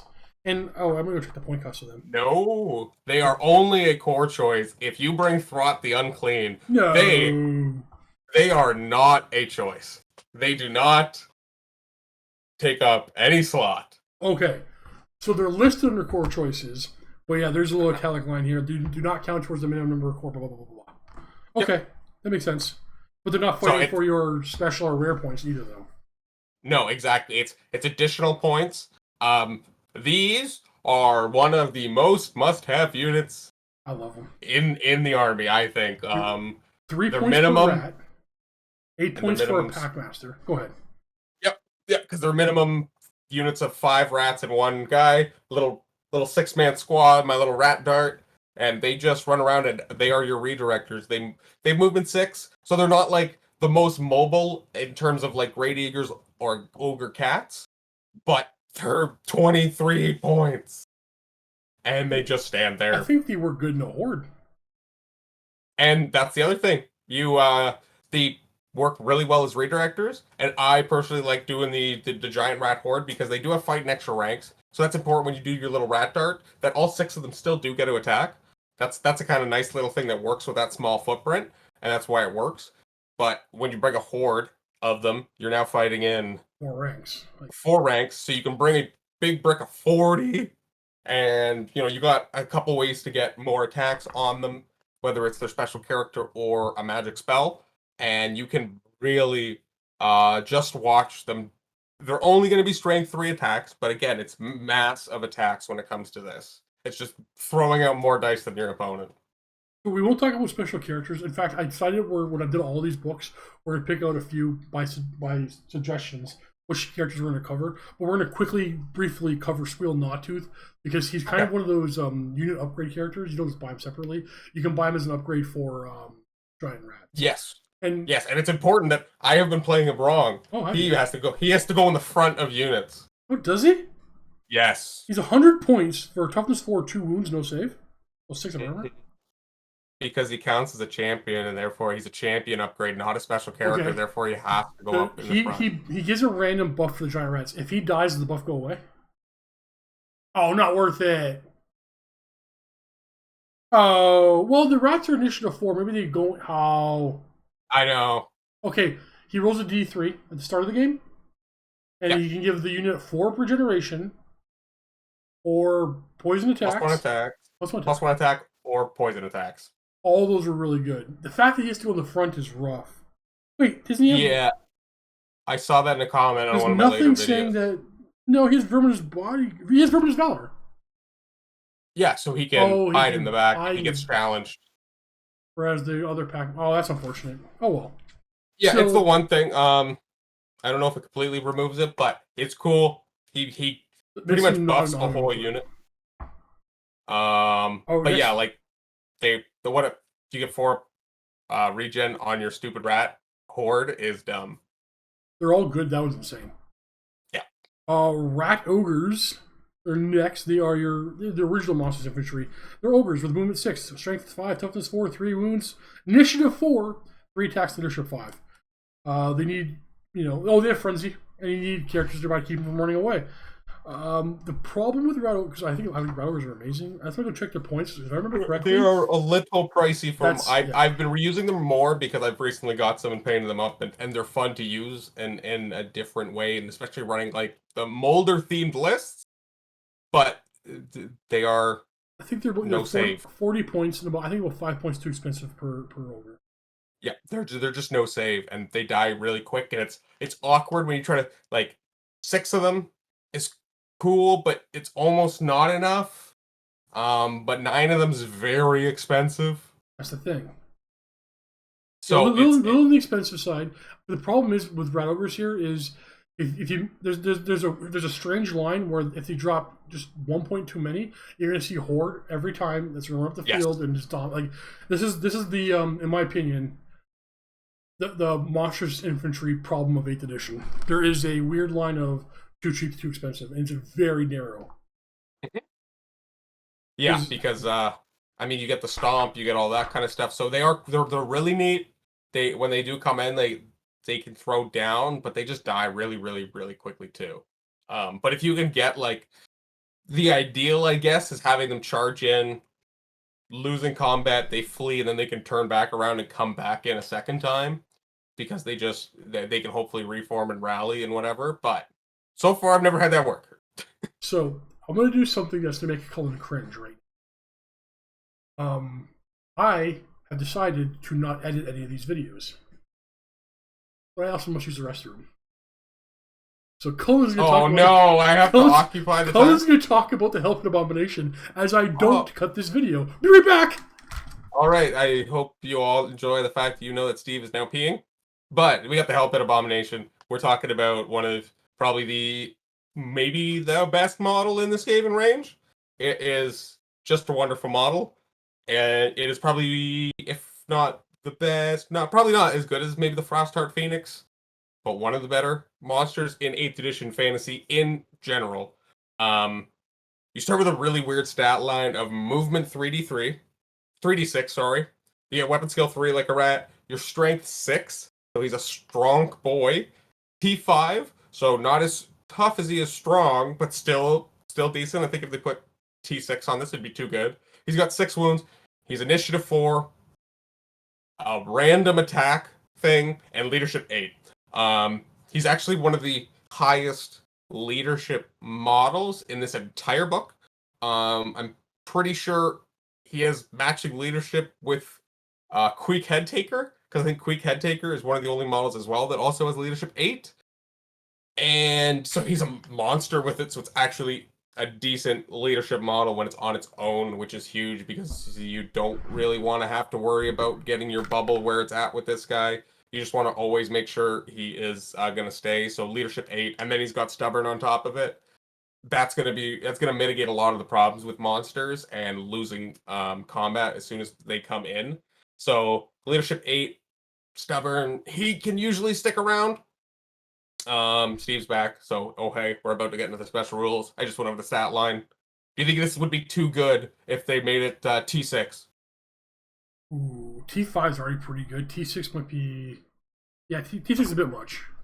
He is like, a generation, right? Yes, he does. I think that this is arguably one of the best monsters in 8th edition, if not the Frostheart. I think Frostheart would. Yeah, I think Frostheart would be better. Help Abomination is 235 points and worth every point.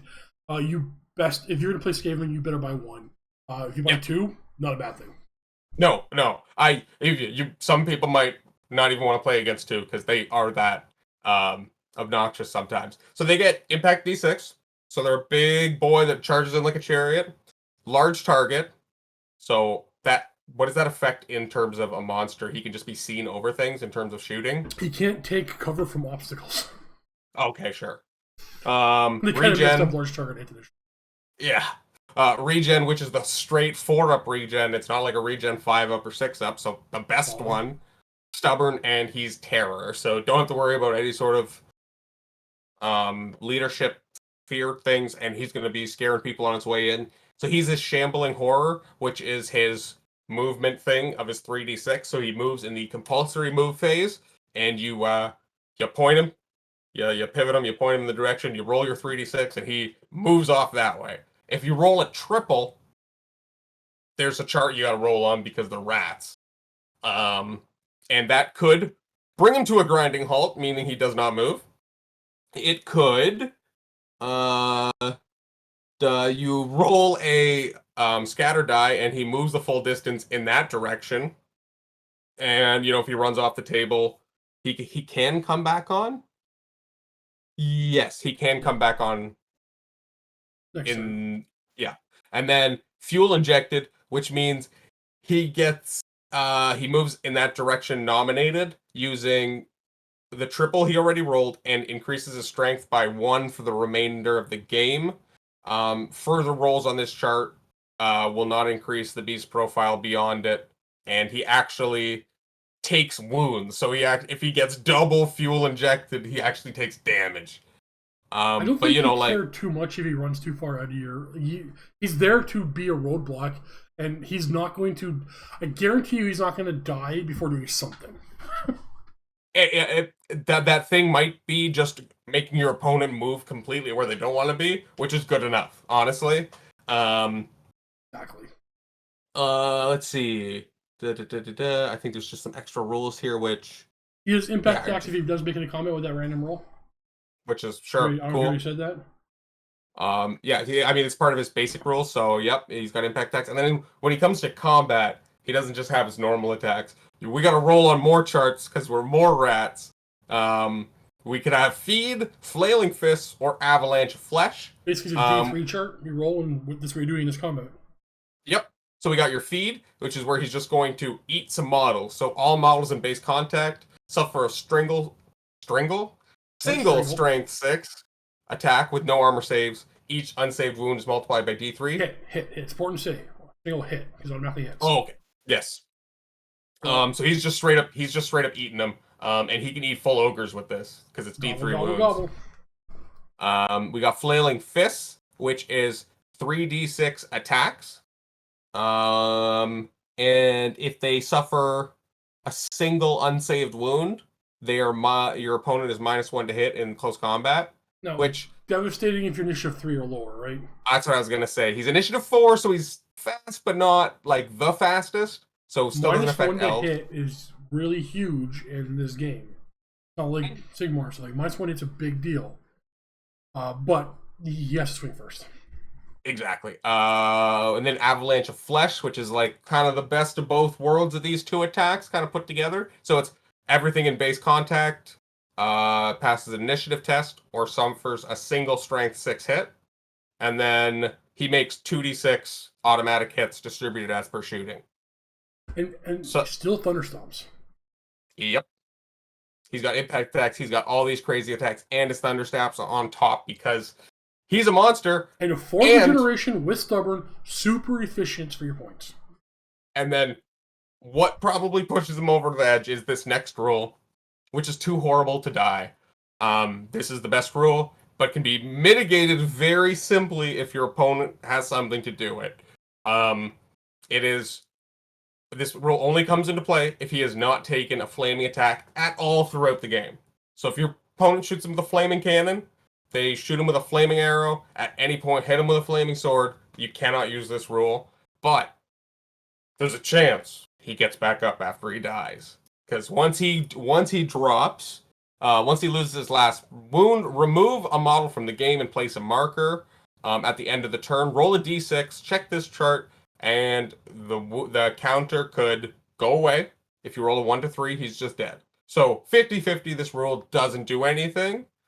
But it's these next times where it's just absolutely 4 to 5 rats emerge. So this is that rat swarm thing I was mentioning earlier. From that point you marked where he died, you can bring D3 rat swarms within 3 inches of it. So free models. Well, maybe he ran off on his own, died, and then he still blocked with his rat swarms. Exactly. Like it's free models. It's essentially more wounds your opponent just has to deal with, right? At that point, it's because that's a lot of extra wounds coming from rat swarms too. Well, I mean, it just can slow your Skaven are going to be a shooting army, pretty much, right? They're shooting magic. It's just you delayed the unit one more turn. And the greatest result, it's alive, and it stands back up. Place the model anywhere within 3 inches of the marker. At least 1 inch away from any enemy models. Roll a d6 to see how many wounds he recovers. Honestly, if that happens to you, you are so sad. Because the help is very good at what it does, and now it's back to do it again. Like, I know that was very reductive, that's very simplistic, but like, that's a And not only could it come back, it could come back with full wounds. Now that's the rare chance, but it could come back with full wounds. Yeah, before you go, that's crazy OP and dumb. Remember, half of his army kills himself anyway. Yep. And this is the one that doesn't. then there's one upgrade for him, which I personally never brought, and it's honestly not come up that often that I don't bring it until the last game I played against Luca, where it was very relevant and got my health pit just murdered. It's Warpstone Spikes. Is it 15 points, Steve? You know what? I meant to check, but I It's think in the it's back 15. there. But it's the Master Molders that Clan Molder have been playing with him. It gives him Magic Res 1, and his attacks count as magical. Okay, so Magic Resist 1 he's got regeneration, it doesn't stack with that. But if you get hit by those fireballs, you have a 6 on board save. If you make all those 6s, you're in a solid position. But do you want to pay 15 points to make your attacks magical? That usually I do not. Usually I do not. Except the one time Luca brings stupid hex raids. Well, like here's my thing of I did it. Now if I was building a list like I did before, which had no cannons or no shooting, maybe I'd consider it. Okay. But if I have cannons and I've got my shooting, then I'm safe because I know I can just target that ethereal guys out. But yeah, getting charged by hex wraiths, he does nothing, and it was real sad. Okay, well we just covered Clan Molder. Clan Molder. We're on to Scryer. They are Pew. They are the techno wizards. We got Warlock engineers and other techno things, but engineers are basically hero level characters that can be upgraded to a level 1 or level 2 wizard. Only take spells from the Lore of Ruin, and the signature spell is Warp Lightning, which is neat. It's the magic missile, and probably the best thing. These are the sleeper of being one of the best units in the game. They are 15 points. 15 points. Now, I without even checking, I'm pretty positive it's 35 points per magic level. Yes. Yeah. Once you upgrade them, pretty standard. That's not really what it's. I like to upgrade one to a level 1. Give him a warp energy condenser so he can just be our little blaster. Before I'm gonna call it, and you tell me if I'm right. The only reason why you bring these guys is for the magic items they're gonna take. Or you either do that, or you can go straight bodies. Why so? Because you can fill a front rank with no, 15 point garbage character. You could garbage factory these, or again they just become individual redirectors. If you really want to go there, I don't do this. Oh goodness! Why? Because I only have 2, and I don't like to do this. So Island of Blood. Oh, actually no. Sorry, I have 3. I lied. I have more. But yeah, like they're great. You could literally run a lot of these and then just go 1, 2, 3, 4, and they can never charge you. Yep, that's pretty good. Well, let's talk about... That's why this exact reason is why some tournament comps exist, because Warlock engineers can be spammed. When we get to magic items, that's where these guys get terrifying. I'm not gonna lie. Like some of the. Oh, for sure. Okay, so poison wind globadiers. They're just they throw poison grenades at you. Little canisters of the poison. They are standard stats, and they have the life is cheap special rule. They're allowed to fire into close combat. Yep. So they're not in base contact with a foe. They can even throw globes into like storm vermin. They could throw them into anybody. Is there a special FAQ on this at all that you know of? Nope. I'll double check now, but I'm pretty sure that these guys are just good to throw. This is page 59. But if they themselves are in close combat, the guys in base contact fight with their hand weapons, and the guys like in the second rank, which you're probably not gonna have that many anyway, can throw their little wind globes. But how the wind globes work they are a thrown weapon with the range of 8 inches. They are warpstone weapons, and they wound on a 4-up with no armor saves allowed. An unmodified hit roll of 1. What? Yeah. Okay. So they still have to do the split into the units though. If you roll hit roll of 1, they've shattered in their hand and hits themselves. You must roll to wound themselves, but because of their protective gear, they are only wounded on a 5+. What do you think? I know you don't have any. Well, you don't have any painted. What are your thoughts on these guys? First of all, they're very expensive from Games Workshop. Yes. Well, 10 points per model, and 1 arm and 2 legs from Games Workshop. Yep. Yeah, because there's only like 2 different sculpts too, and they're old, and they only come in metal. So Yeah, they're heavy probably armor. not I like never knew that. yeah, like they're. So I've literally brought them once because Mini War Gaming has some, and I stick tack the round bases to square bases, and it was against Jackson, and I didn't even throw my globes. Fair. Well, 8-inch range isn't great, right? They are The leader can take a death globe, which is a magic item. yes. And they can have a poison wind mortar attached to them. I don't know if you need them anymore in this game.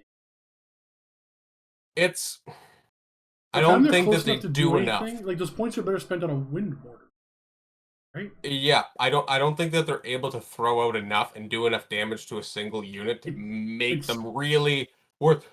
I'm still going to try them. I actually have some alternatives. They're going to be good late game if the enemy cavalry got within 13 inches of them.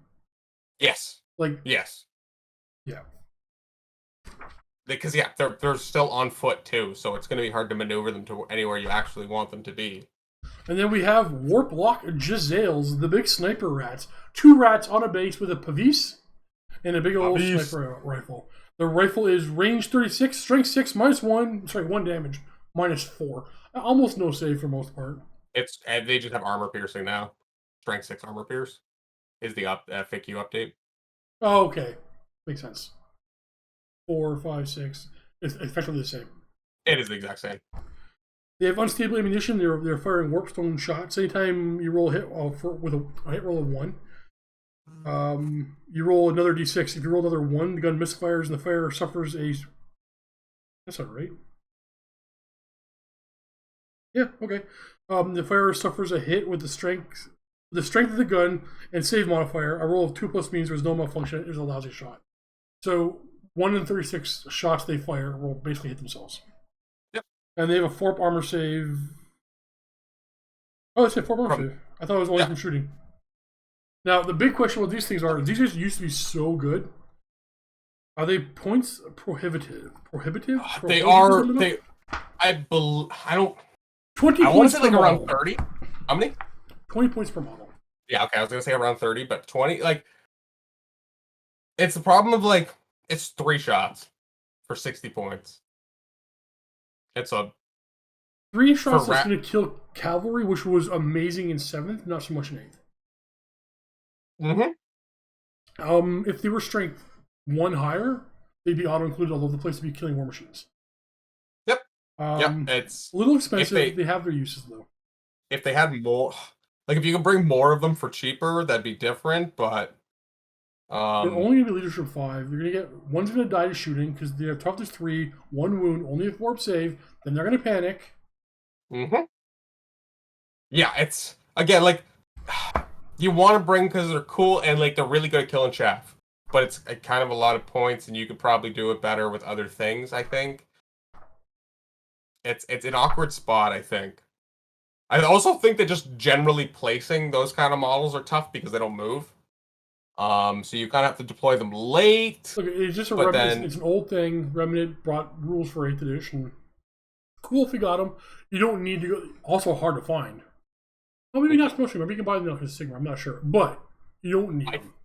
I think they're only fine cast. Yeah, they're fine cast. So all of their guns are super bent. If I remember correctly, this is one of the armies where you can still buy most of your line. Yes.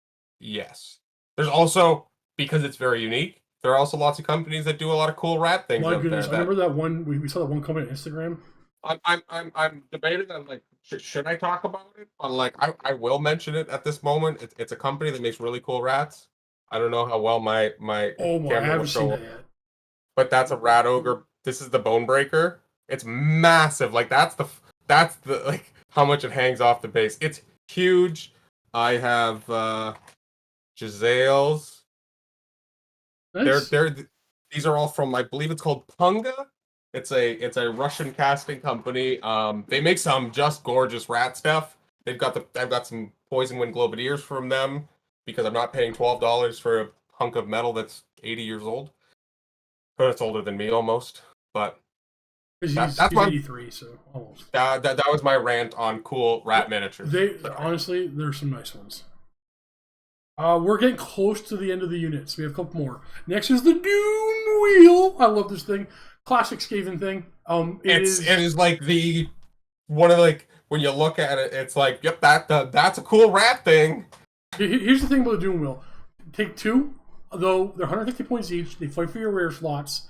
So you can't have two. You have two, and you can't at 2,000 points. You can't have two in an abomination.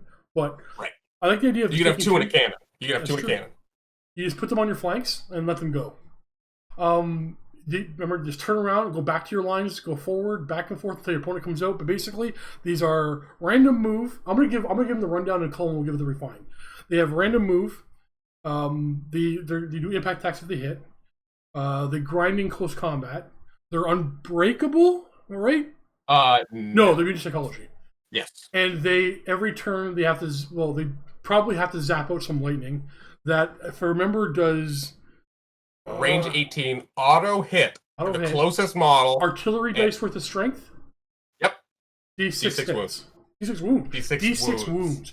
These things can outright kill enemy war machines, enemy monsters, monsters, monster infantry, and then units of monsters infantry. But they have to hit the closest unit, friend or foe. So you keep them next to slaves, and you might zap off a couple of slaves in the game, and then you zoom one forward. Honestly, if you only ran them forward, let your opponent just deal with them, good enough. 150 points is a steal for these things. Now, they are moving 3d6 in compulsion phase, so you gotta pivot them and go. Strength and toughness 6 with 5 wounds. The crew and the rats have 2d6 more strength 2 attacks, whatever. You're not there for that. But impact attacks is d6 plus 1. And it has a misfire chart, which could, every time it takes a wound, you have to roll die on a 1, you get to roll on it. Well? Yeah, if it's from shooting, I believe. But it can. Or is it just. Let's see, here it is. At the end of any phase in which the unengaged Doom Wheel takes a wound, the player must roll in the loss of control test. So if you roll d6 on a 1, it goes into control. Yeah. Okay. Yeah, and I believe you roll for each wound. So if you lose 3, you roll 3 times. All right, it comes with its own armor save. It is immune to psychology and causes terror. If you misfire with the zap, you can... you roll in the misfire chart. 1 or 2, you take d6 strength 6 hits. And you can only roll 1 less d6 for movement for the rest of the game. Out of control. Ooh, is this the scatter? Scatter and move full direction. Ooh. And then burst of speed.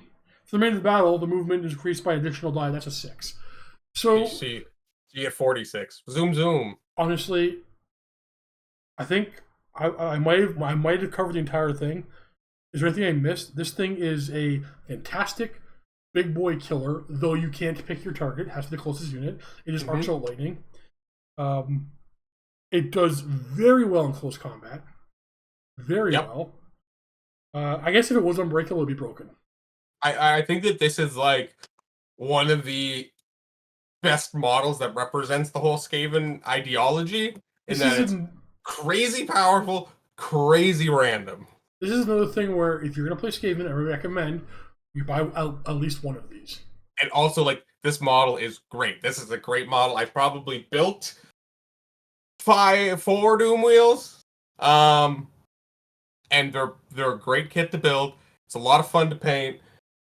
Cool to run a giant hamster wheel that just shoots out lightning. I remember when the Skaven were first teased for like Total War Warhammer, and this was one of the models that I'm like, I can't wait to see the animation for, because it's just so cool. Freaking fantastic. Last thing is the Warp Lightning Cannon. It's War Machine, toughness 6. 4 wounds. 4 wounds with leadership 7. Okay. No, it's not 4 wounds. I think that's been FAQ'd. Oh, okay. I'll double check while you're going over it. Okay, so the Warp Lightning Cannon it's a cannon, but it operates a little bit differently, arguably better than a regular cannon. No, definitely better. I think this is the first book, just don't quote me on this, that combined the stats. So, like a cannon, it's a mover fire weapon. It's a guess range weapon. Like a regular cannon. You aim for this spot and you roll artillery die.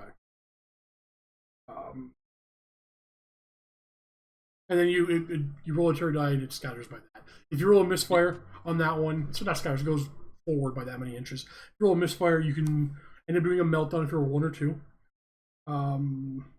You know what? I'm not going to read the misfire yet. I'm trying to figure out how to convey all this. I want to explain how the cannon fires first. So, like a regular cannon, you pick a point, you roll an artillery die, and you move the point up by that many inches. Unless it's a misfire, then you tilt the misfire check.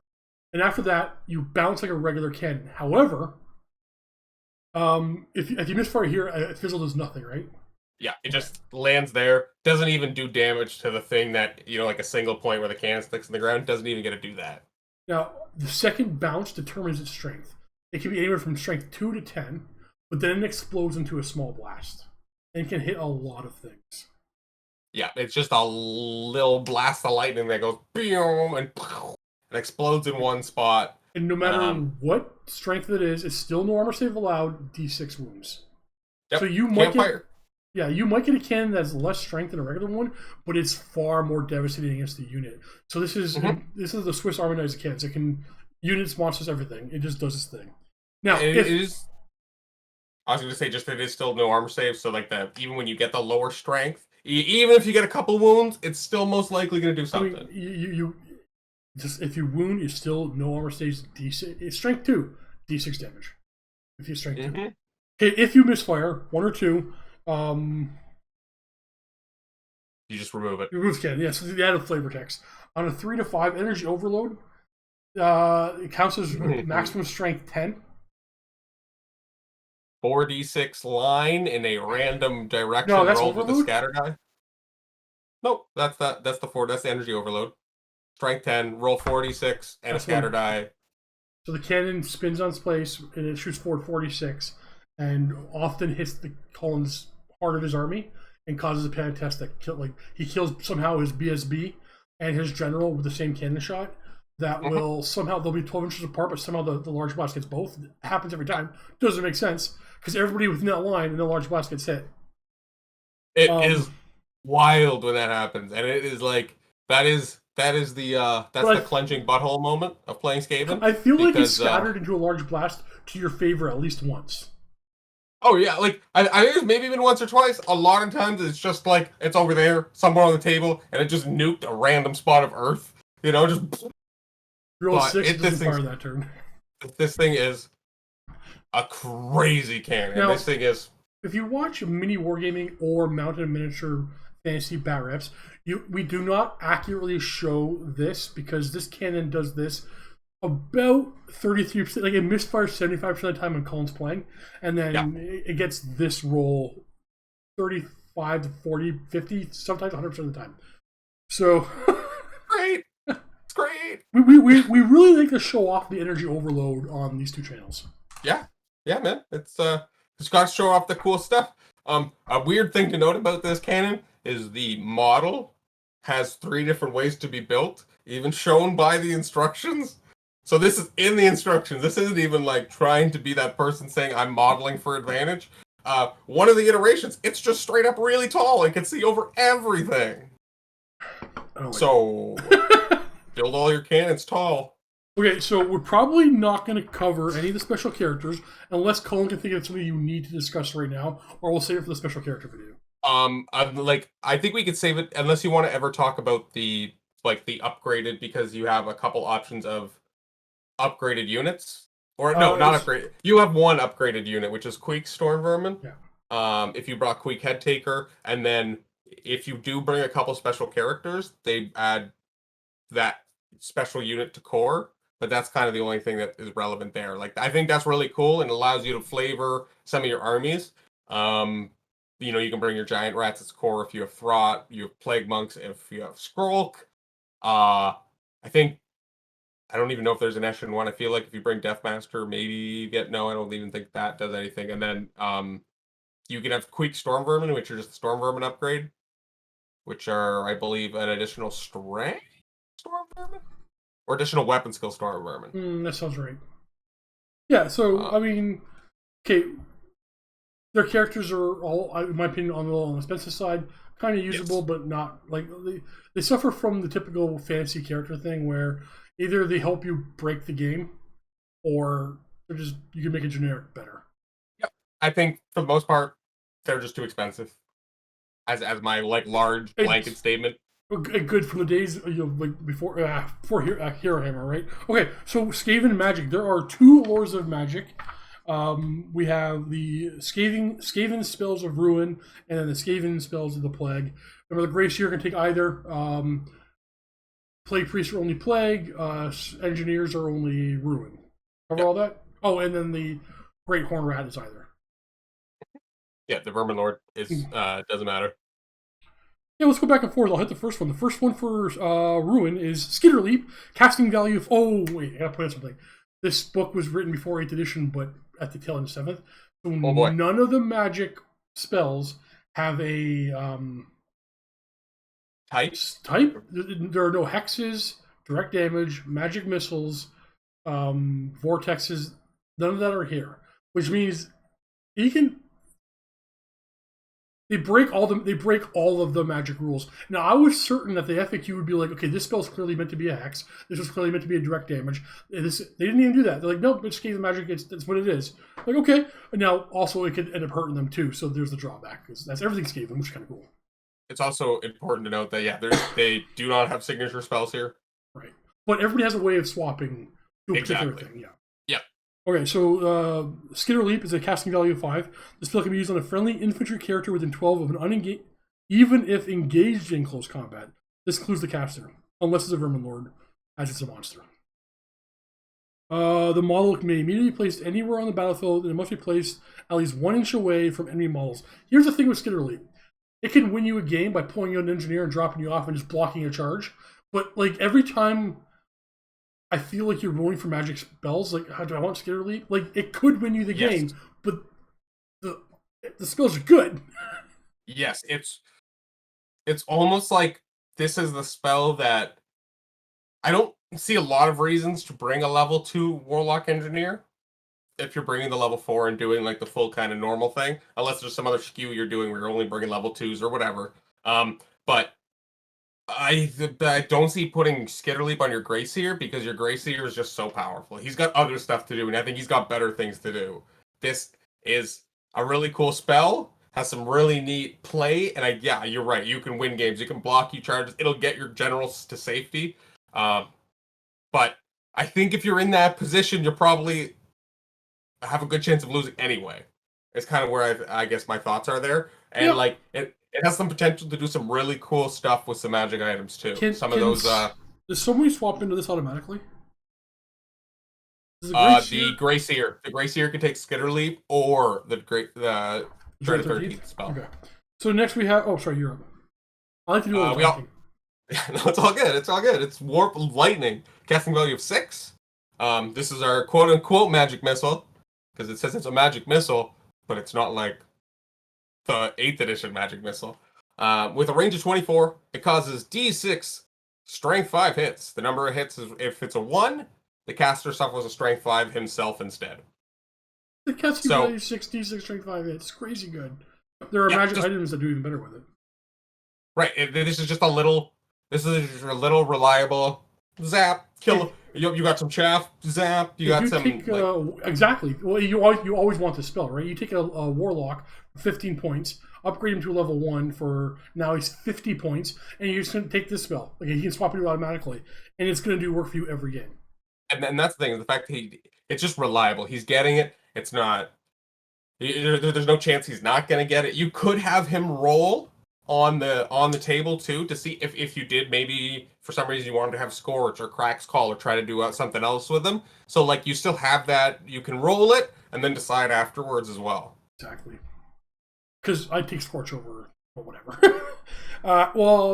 Depends on the competition because you want Scorch on your level 4 because you want that to go off. That's the thing. And you can kind of think about which way you order them as well if you're trying to do certain things for a specific game.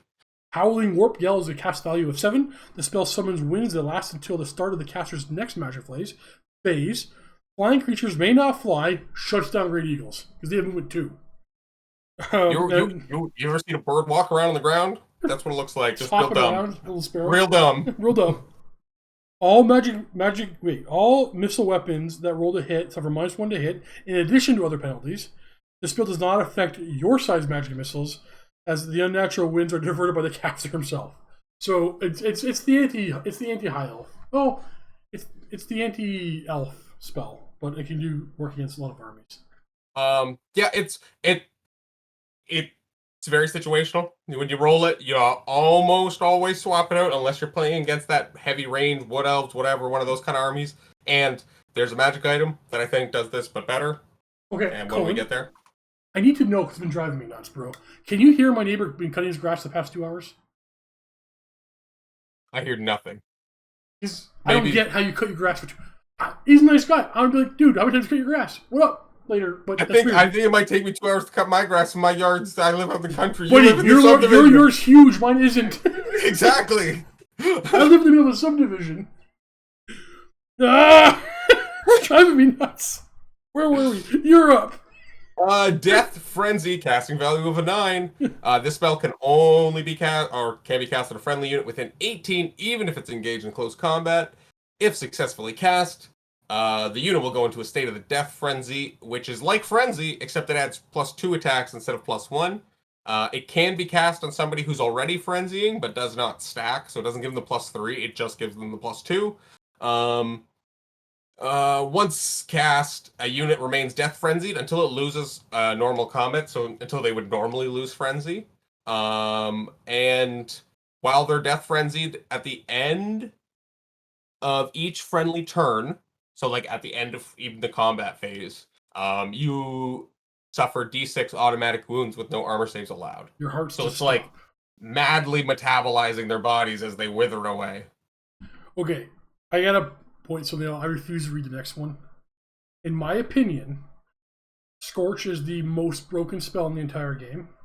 This is the most broken thing in the entire game, but at least the army isn't. So, like, if this was an ogres, I would burn down the ogres. I hate this spell with this bloody spell. Passion.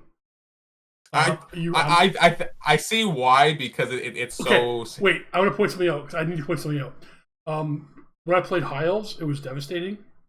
Now that I've been playing Orcs again, and you hit me with Scorch, couple times with Orcs, I don't care. When you play Orcs and you're pointing at Scorch, you don't care. Yeah. But it was devastating as High Elves. Yeah, because this is you summon a gout of flame that blasts out into the earth. Place a small round template anywhere within 24. All models under the template suffer strength 4. All wounds caused count as flaming. Any unit that suffers a single unsaved wound must suffer a panic test. And you know what I didn't say in there? No scatter die. There is no scattering. This is a direct hit every time. It doesn't backfire hit him like all these other ones do. It doesn't scatter at all. It always gets the maximum amount of hits. And it's not direct damage, so he can put it anywhere he wants within 24. Yep. Doesn't need line of sight. Can be cast while he's in close combat. Can be cast at things in close combat. He can Scorch a unit that's in close combat. He can cast Scorch if he's in close. He just puts it there and roasts 500 points for the elves. I hate the spell. It's a 10 to cast. It's a 10 to cast. I think it has like 3 or 4 sentences, and it needs more. It needs more explanation of this to really break it down. But it's bananas. There are direct damage 14/15 to cast spells that aren't as good as this. This is ridiculous. I hate it and know which spell to use it. It's a super reliable spell. It's a 10 to cast. Like, that is silly. And again, you have in an army where you have Warpstone tokens to just... That's true. Those are cool. Now, the worst part about this is everything in the Skaven army kills Skaven except for Scorch. Mm-hmm. Whereas this is a type of spell that every other army it could hurt themselves.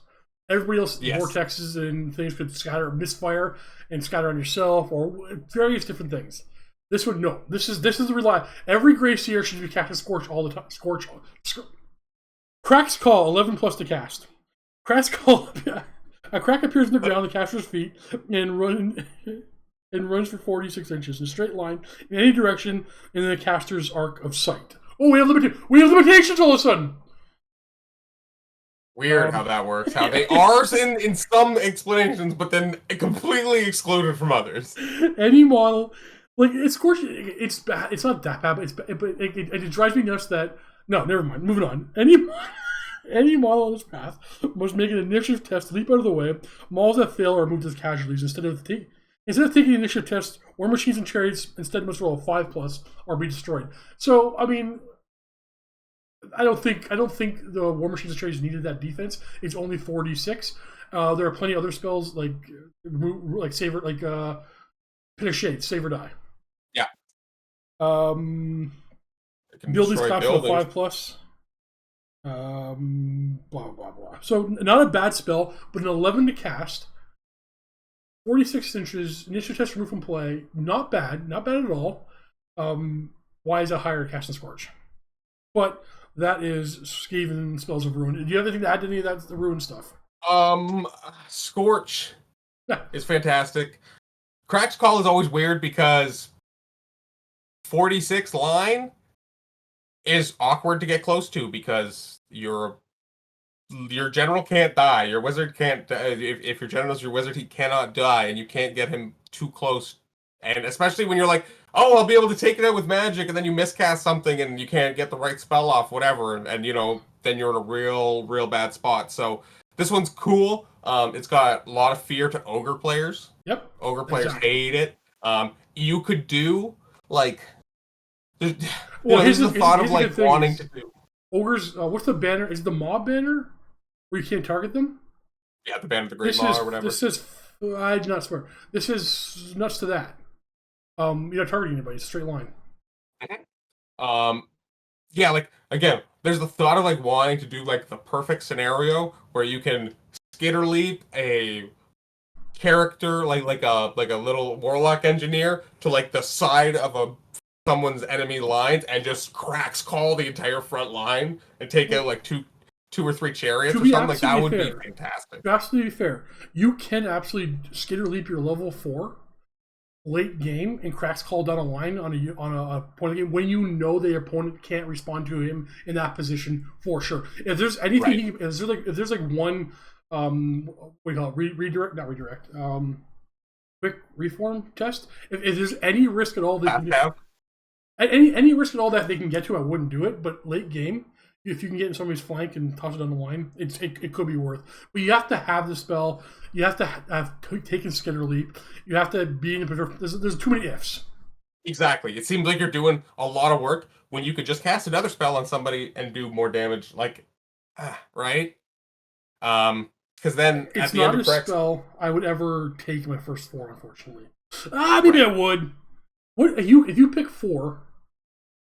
Oh, no, because it's 2 lores. Okay, we better talk about the other lore. I was gonna say, well, because then we're gonna flip right over to the Spell of the Plague magic. So again, this is the pestilence focused one. As we go into this, I think my criticism of this lore is the low range of its spells, but they are dang powerful. So first off, we've got Pestilent Breath. You gotta take this something. I gotta do something. Okay. We got Pestilent Breath. So this is our signature spell for our what are they called? Plague Priests. And it is place a flame template with the narrow end in base contact with the caster, so the normal way, not the weird backwards way that the censor uses, and the wide end anywhere in his arc of sight. Any models touched by this suffer strength 2 with no armor saves allowed. Can be cast in combat, and instead of the template, they take D6 strength 2 hits with no armor saves allowed. So kind of like a smaller than a flame breath, so not the 2d6, but just the 1d6. It is only the strength 2, which gets made up by the fact that it's no armor save, so it fits in that weird, can do good against low level infantry and then like high armored infantry. But then, like I find the middle range stuff, this kind of stuff is meh at. But it is, again, it's a breath weapon. You got to get the flame template. You got to get your wizard there.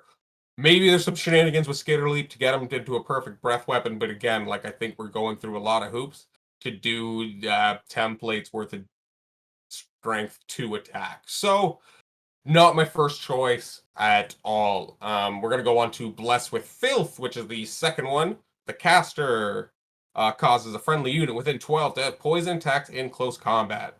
The spell may be cast on a friendly unit that is already engaged in close combat. The spell lasts until the end of the next player's turn. If the unit already has poison attacks, it adds poison attacks on a 5-up instead of a 6. So This one's good because this kind of can go on any units. This really boosts up your plague monks because they already have a bunch of attacks. So getting poison attacks on your plague monks synergizes really well together. Um, I don't know exactly when you'd be putting it like that, getting the 5 up. I guess maybe if your giant rats had Squeal Gnawtooth and you got the poison attacks, you could give them even better poison attacks. But yeah, like it's not a bad spell. I don't think it's like auto include every time, but I think it's one of those good late game spells that can kind of help you with your grinding. Next, we got Wither, casting value 8. I like this one. This is my favorite. Yeah, you choose an enemy unit within 12. That unit is -1 toughness permanently for the rest of the game. You can keep on casting a spell on them, and the subsequent magic phases, if they get to toughness 0, they're all just dead. -1 toughness is so powerful, and not only that, it's only 8 to cast, and it's not a remains in play. You can't just spell it. You got it. It's there forever. This spell, this should be a 14, 16. It should be doubled at 8. Well, it had to be 12-inch range. If this was an 18-inch range spell, this would be crazy. I'll tell you this: playing against it a bunch of times, sometimes it hits you, and hopefully by the time he's in the range, it's not a big deal anymore. So it's not as when you read it with experience, right? It's not as bad as it sounds. Only being 8 to cast and it's permanent. The 12-inch range is a big deal. And especially with like the claws of it stacking, it doesn't come up much. But this can be a way to deal with a unit that your army just can't kill. Yep. If there's that one unit that is just so big, you will not be able to do it, and your only choice, which some armies don't even have a choice of killing it, you do. You could just wither them down to 0 toughness and kill the entire unit outright. If you had skewed into toughness test stuff with plague guys, this really helps you burn down the guys that maybe you went up against an army that's all toughness 4 because you're playing a blind list or whatever, and this could really help you out. And it's a solid spell. Next, we got Vermintide, which is an 8+ to cast. You place a large round template in base contact with the summoner or the caster, and it moves directly for you. Basically, summon a bunch of rats and you send that horde on forward, 46 inches. Template cannot cross impassable terrain or water features. All units touched by the template suffer 3d6 strength 2 hits. The caster is never hit, and a unit he is with is only hit if another of the models in a unit is touched by a template. Got it. The spell disappears, including the rats. Then the spell disappears. But the spell may be cast while it's basically a vortex. It can be cast while it's in combat. Except however, no template is used. Yeah. Oh yeah, because if it was a vortex, it would still carry on. It seems a little high, 8 to cast for 3-6 hits. But I mean, if you get in a good spot, maybe with Skitter Leap, you can go because the template can't stop. It can just keep bouncing through units. But it's only 8 to cast, so that makes it good. But it only has 4d6, and you can't boost it. And it's not like it gains more benefit from like wholly going over units. So it's more just about having any part of it touch any unit. So that's kind of cool. It's kind of like doing multiple things at once, right? I feel like to get any real good use out of it, you have to cast Wither on the unit, on a T3 unit, and then this spell, which will do very, very well. But I see these 2 spells basically being cast by Plague Priests that are in close combat. Yep. Yeah, because if you cast it in close combat, like if you get the 3d6 strength 2 attack, even if like that's pretty cool. Just like extra damage, right? A Plague Priest casting on a unit that his monks are charging on a furnace with Wither first, that probably won you the fight. Mm-hmm. You got more dice, then you throw in Vermintide, you really took out a rank or whatever off of them. Exactly. Yeah. Next up, Cloud of Corruption. This is a neat one. This video is long. Is it? Longest one so far. Oh boy. This book is crazy, man. Cloud of Corruption, 11 to cast. Roll a die for every unit within 12 of the caster, friend or foe, even if they are engaged in close combat. Enemies are affected on a roll of a 2-up, and friends are affected on a 4-up. All models on Clan Pestilence are affected on a 5-up. And each unit suffers D6 strength 5 hits, no armor saves allowed. Again, this is a nice chaff killer. If if you can kind of get your wizard into the middle of the board and he's surrounded by just and maybe you can kill a great eagle. So that's short range again. Yeah, like, that. How is Cloud of Corruption 11 to cast and Scorches 10? Mm-hmm. Seems a little high in corruption, to be honest with you, but whatever. Next we got Plague on a 13 to cast, so that's the lucky number of the Skaven here. Choose an enemy unit with an 18 to caster, even if it's engaged in close combat. Each model in the affected unit must take a toughness test. If the test is failed, the model suffers a single wound with no armor saves allowed. If cast on a unit engaged in close combat, all units involved in the fight, friend and foe, will be affected. After working out the effects of the spell and removing casualties, roll a die and consult the chart below to continue to apply the results until the spell ends or there are no targets within range. If you roll a 1, the spell backfires. The opponent can decide to end the spell or choose any unit within 12 of the affected unit be affected by this spell in the magic phase, pass it on. As per 5. Okay, so basically, if you roll 5, 6, you pass it on. You roll this in a weird order. If you roll a 1, your opponent chooses to pass it on to another unit within the normal rules of the spell, which is 12 inches. Yeah. If you roll 2 to 4, the spell ends. If you roll 5 to 6, you just keep passing on to another unit within 12. Keep on going, keep on going. This spell is amazing. A unit cannot be affected by the spell twice in the same magic phase. So, solo spell, only 13 to cast. 13 seems about right, actually. That's not too high or too low. Yep. Maybe it's a 14, but I like 13. Again, it's 18, so you do get a little bit more range off the spell, which makes it different. This 12 to 18 is a big difference. Mm-hmm. This one you can actually hit your opponents. Even if it doesn't bounce around, you've probably done enough. Like it's done damage. It was a good spell. If it goes off again, wow. The cool part about getting it also using, like, if they are within 18, there's still a chance that your unit, your wizard, isn't within 12 of it, so it can't be backfired onto him right away. So that's always kind of nice to think about. Maybe there might be some stuff off to the side, but there's a good chance that your wizard won't be getting it bounced back onto him. But again, if you can somehow combine this with Wither and reduce the toughness beforehand, Do you prefer Ruin or Plague or a mix? I like Ruin more. I used to be a big Ruin person, but as of recently, I've been dabbling more into Plague, and I've been enjoying it. Yeah. And right, so the last we can't finish out the spells without. This is all Cullen. He loves this spell.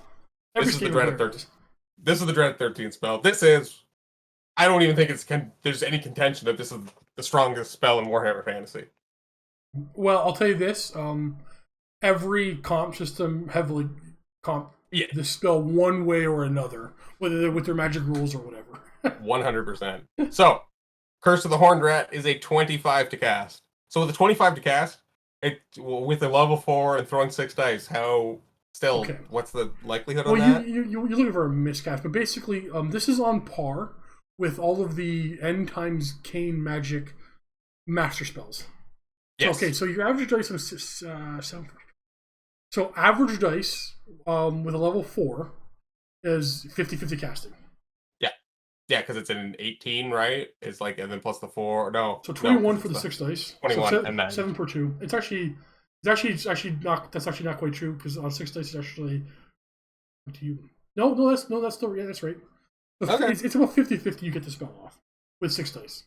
Yeah, and that, of course, not factoring in double 6s. So, this spell can affect a single infantry unit within 24 inches and line of sight of the caster. If successfully cast, the spell turns 4d6 target unit models into clan rats.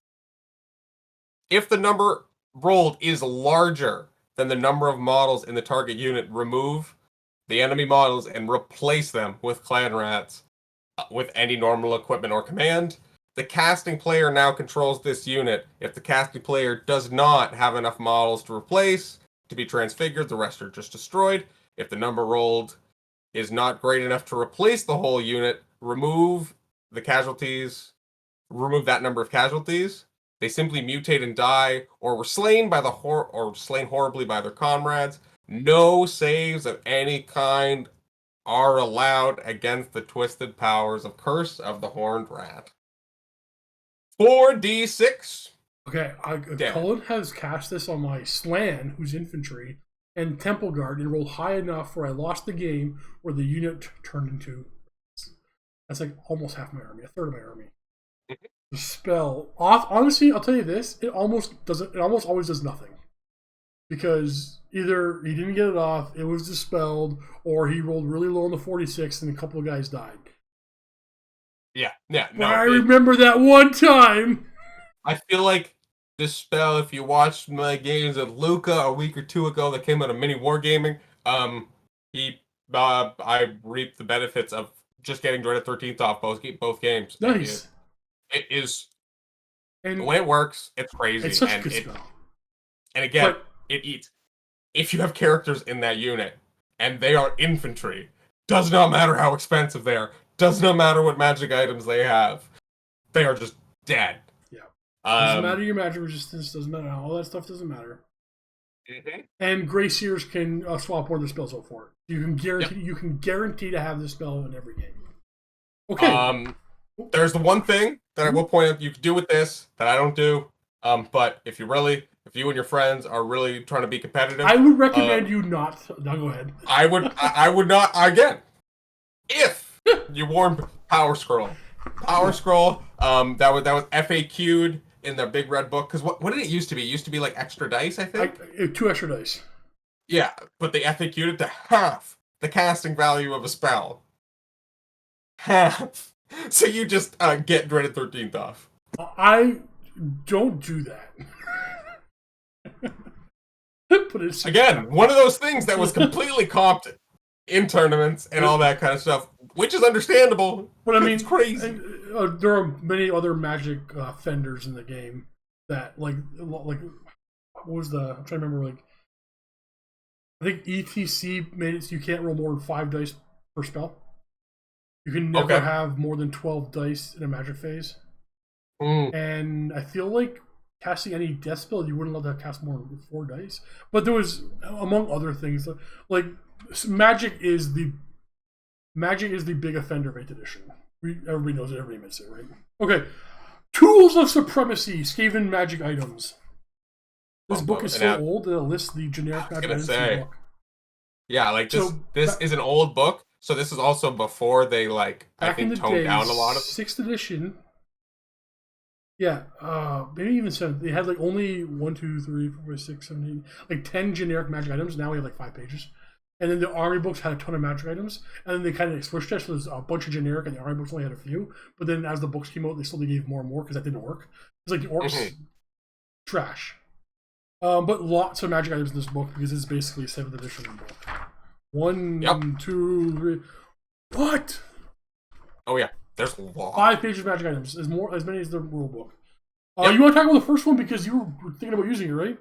Yep. So, there's always got to be a 100-point magic item somewhere, right? So we got the magic weapons section first with the Fell Blade. No, you gotta go with the common ones. Sort of strike. You want me to start with the 30-point plus no, one? No, I'm kidding.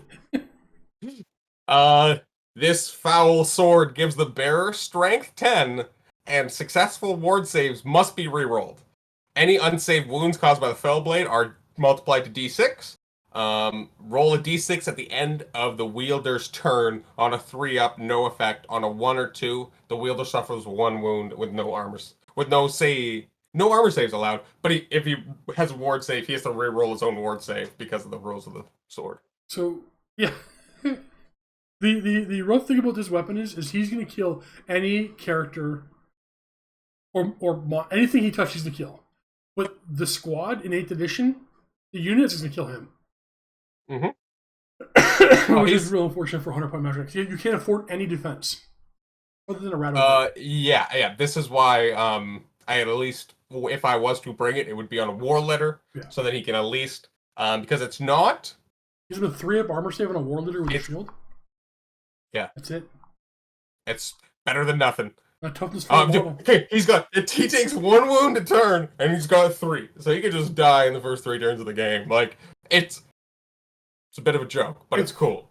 I wouldn't never rewrite rules. I wouldn't be the guy, but like it's not worth 100 points. I would cut that down drastically. No, right, I think it's a cool item. I think it's better than the Reichland Runefang though. Sure, but that's not hard. Every army has a bunch of magic items that are just worthless or way too expensive. Yeah. And that's like this is not worthless. It's just too expensive. Now we have the Warp Forge Blade for 50 points. Armor saves cannot be taken against this. This is a typical generic 50-point weapon that most armies had. No armor saves allowed 50 points.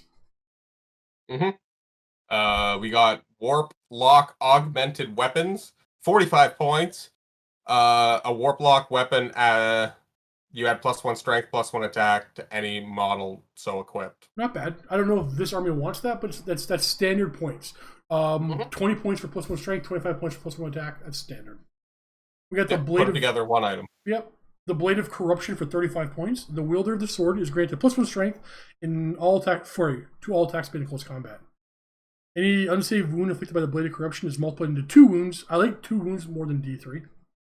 So D3 can one-shot a character, but in addition, the wielder makes a to-hit roll that has 2 or more rolls of 1. The wielder immediately suffers a wound that is multiplied into 2. Other attacks are carried out as normal. So if you have 3 or 4 attacks and 2 of those are 1s, you're going to hit yourself. Other than that, 35 points for +1 strength and flat 2 wounds. Not bad. I don't know if I want to spend 35 points on it. With the additional clause of possibly hurting yourself even further. Sure, that's awesome. It's Skaven. Yeah, I know. We got the Weeping Blade. It's a 30-point armor piercing, D3 multiple wounds. It's good for assassins if assassins are good. Yeah. We have Dwarf Bane for 25 points, but you pay 35 points to put in a very expensive assassin as it is, right? Dwarf Bane, 25 points. The wielder of this blade is granted +1 strength, 12 attacks made in close combat. Additionally, against dwarfs, all hits are armor piercing, and the user must reroll all failed to wound roll. So it's an additional sword of might. Yes, it's slightly more expensive, but you pay for five more points. You get rules against dwarves. I don't like magic items that are specific to certain armies unless you're doing like a narrative. Right. Unless you're doing something narrative, they're always weird. Blade of Nurgle-Lich. Nurgle-Lich is the big fat rat boy from old fantasy. He's the plague monk, or the leader of Clan Pestilence. Enemy models lose 1 point of toughness for their profile for each unsaved wound from this blade. Any model reduced to toughness 0 is removed as a casualty. It's only 10 points. Right? Like, I had 10 points and I had nowhere to spend it. I had no magic item on a character. Sure. It's weird because like I just don't know what kind of character you put it on, because you want to put it on like a warlord or a chieftain, but then you're probably going to be spending more than 10 points on a magic weapon, so I would rather give him a Sword of Might than this weapon. Yeah, it's kind of weird, but kind of cool too. We got magic armor section now. We got one of my favorites. We got the Warp Stone Armor. So it gives armor 4 up, so it's full plate armor. And for each successful armor save made by the bearer in close combat, the armor automatically inflicts a strength 4 hit against the model struck, and any casualties caused by or counter towards combat resolution. Not bad. It's a little expensive. It's not bad. You pay 30 points for 4 armor save. You can buy shield still, and you send wounds back that adds close combat resolution. It's not bad. All right. It's a little expensive. So, is this where I find out I've been cheating this whole time? Why? Did you read the next line? Warpstone armor can be worn by clan, scryer, warlock, and would you ever can want be to? worn. What? Would you ever want to? But like, sorry, I just want to make sure that that's not saying it can only be worn. It can be worn by other characters. No. Right? Yes. Okay, good. It was just specifying that because that's wizard, right? This is a permissive game, not a. Yeah. You're good. You're good. Okay, I just wanted to make sure. I was like, no, I'm not cheating, have I? No, you're good. Next is the World's Edge armor for 25 points. It gives it 4 armor save. The first time the bearer is wounded by strength high enough to completely cancel his armor, or an attack that does not permit armor saves, for any reason, the wound is discounted, but then the armor breaks. Not bad, but I'd rather just take. I'd rather have the other one. Well, this could literally save you a wound, which could save. I don't know. I'd rather the other one. Right. It's kind of cool. I think if you're able to do, like, again, if you're putting your warlord on a mount and just try to stack that armor save as high as you can to try to, like, that's your best case. I think the next one's your go-to. I don't know. The shield is distraction for 15 points. Mauls and base contact wishing to strike the bearer suffer -1 to hit. -1 attack. -1. Oh, so I thought it was -1 to hit. No. Okay, so it's only base contact, so sporting range should still fight normal. Okay, so never mind. It was -1 to hit. I'll be why aren't you using this is broken. -1 attack, not that big a deal. Right. I mean, would it be able to? No, it wouldn't even stack like that. I was like, would it? When vampires, when they quick blood and attack again, does it wouldn't minus another attack from the second round. It's because it's a profile. Yeah. Yeah. Then we're going to go to the talismans. We have the foul pendant, a 30.5 up board save. This is the talisman of protection, I think. Endurance? No. Maybe protection. I think it's protection. Either way, 30 points, 5 award save. Did this exist before there was a generic one? Okay. So now you pretty much have 2 if you want to have an extra one. Actually, there's sometimes where I have actually used it before. So, you got the Shadow Magnet Trinket for 30 points. Shooting attacks the bearer of the Shadow Magnet Trinket. Any unit he joins is a -1 hit penalty in addition to normal modifiers. That's not terrible. The problem is it's a little too expensive. To me, this is like a 15, 20 point magic item. 30 points it's not. I know you hear me saying it's a 10-point difference when you said 20 points, 30 points, but it matters to what other magic item you can put on a hero level character. Because I can't take anything else good with this character. This character is only here to give me -1 hit shooting. It's not worth the 30 points, in my opinion. Yeah, because it leaves you with 20 points left. You can't do much. Can't do anything with it. If you had 30 points left over, well, maybe you could bring a magic weapon or something cool. Rival Hide Talisman for 15 points. 1 use only. A Skaven model wearing the Rival Hide Talisman can make a single enemy model in base contact re-roll all successful to hit dice rolls. You could save your Grace here for 15 points. Problem is there's so many other good items, but that's not a bad item. Exactly. It fills the talisman spot, which means he wouldn't get a 4-up ward save. So, and you don't have that. Well, you put it on a lord who buys that the generic heavy armor that gives you 4-up ward save, and then you take this. But like there are other combos you can do. Like it's not useless, but it's not a go-to combo. Now we're going to arcane items. We get the Warp Storm Scroll for 50 points, 5-0. It's a bound spell, power level 5, 1 use only. When this scroll is read, all flying units within 24 the caster suffer D6 strength 6 hits. Distributed as per shooting. That is terrifying, but it's 50 points. Yeah. It's really cool, and knowing that it'll literally do nothing in some games, just. But the perfect magic phase, it can kill those eagles. Mm-hmm. Yep, for free, and you don't need to worry about that. So cool.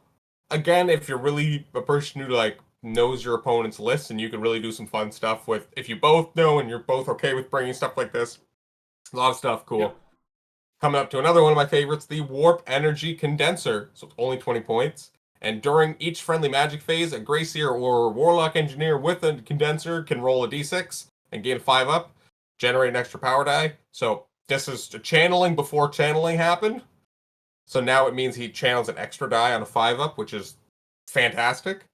As well as if the wizard casts Warp Lightning, instead of casting d6 magic missiles, they cast d6 plus 2. That's huge. Minimum 3 is like that's going to do the work against the shaft you're targeting.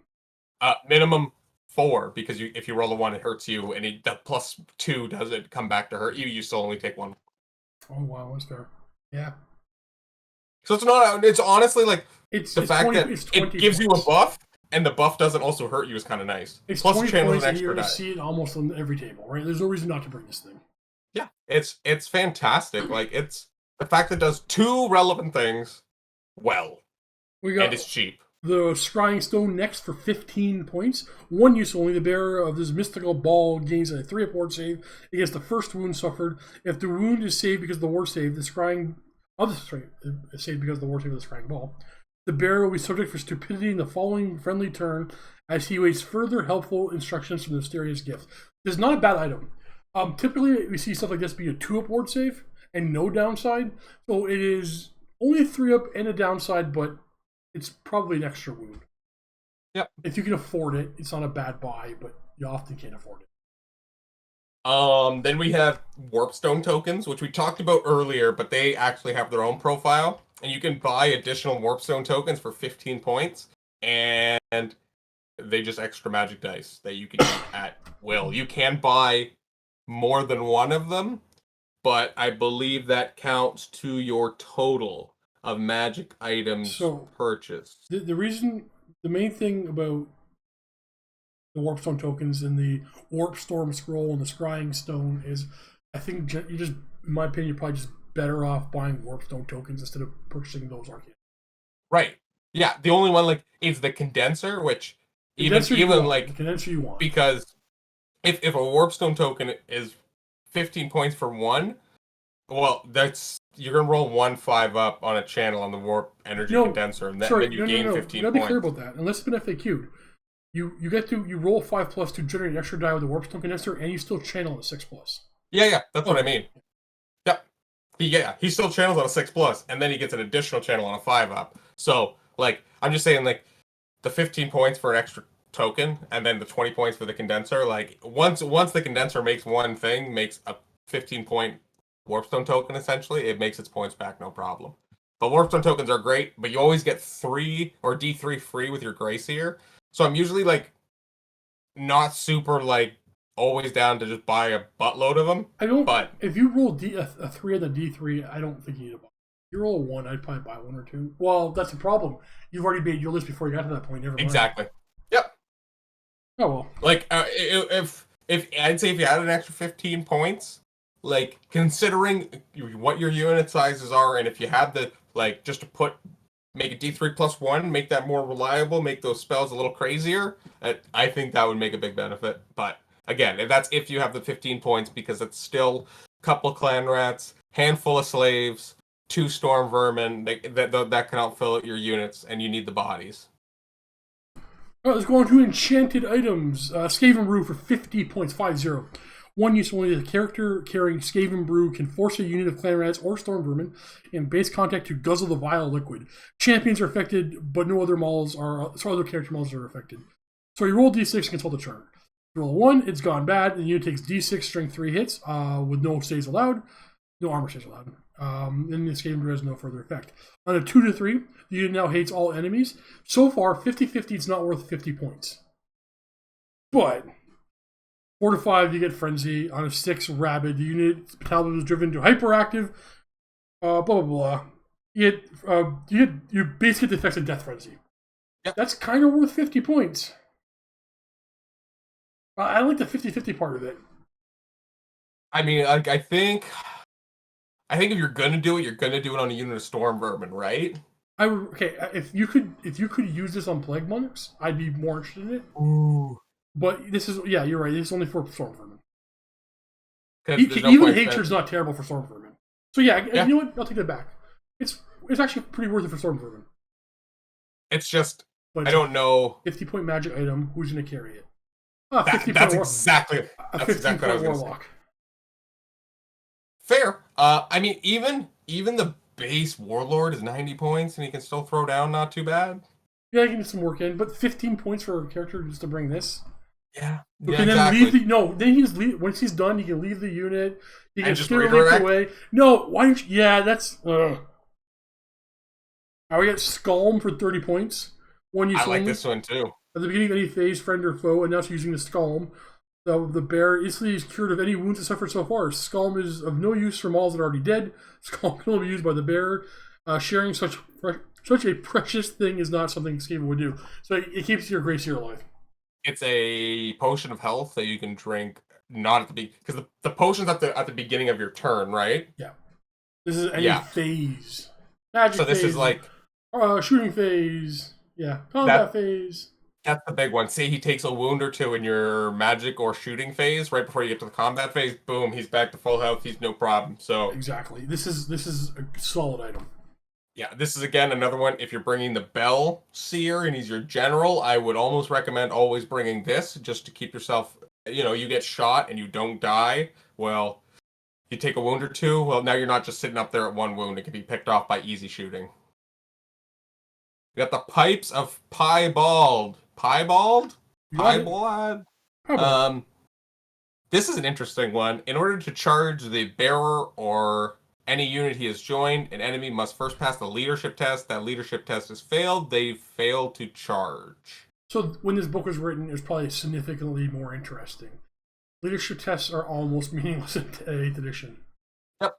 It's not true, but you're going to get the charge. Yeah, like it's not strong enough to move up so aggressively to force that, like, charge, and then they fail it, and then whatever, and then you can just, charge them with everything you want. Sounds cool in theory, but I don't see that happening. BSBs are an auto-include. Everybody's got leadership 9, 10. Right, and yeah, if you have a bad leadership army, well, then you won't charge it with 1 unit, you're going to charge it with 3. So, that's kind of how I see it. Portents of Verminous Doom for 20 points. All enemy units in base contact with a model bearing the Portents of Verminous Doom. For -1 penalty, use leadership for as long as they remain in contact. That's actually not bad.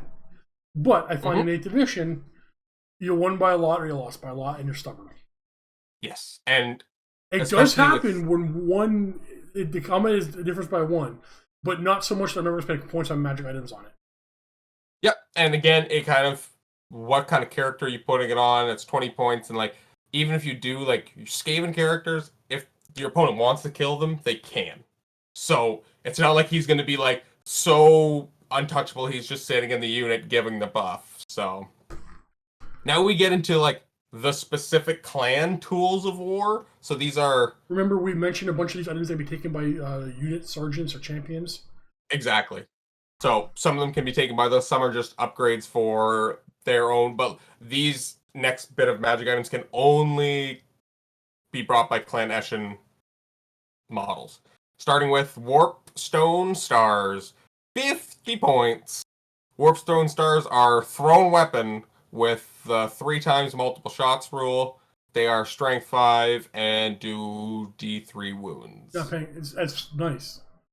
I'm not 50 points. Like, to put that on a model with decent ballistic skill, you're putting on an assassin. Now we're at 175 points to do this. By kidding. And the thrown weapons are 8-inch range? It's just not worth it. It's just terrible. We got the Ethereal...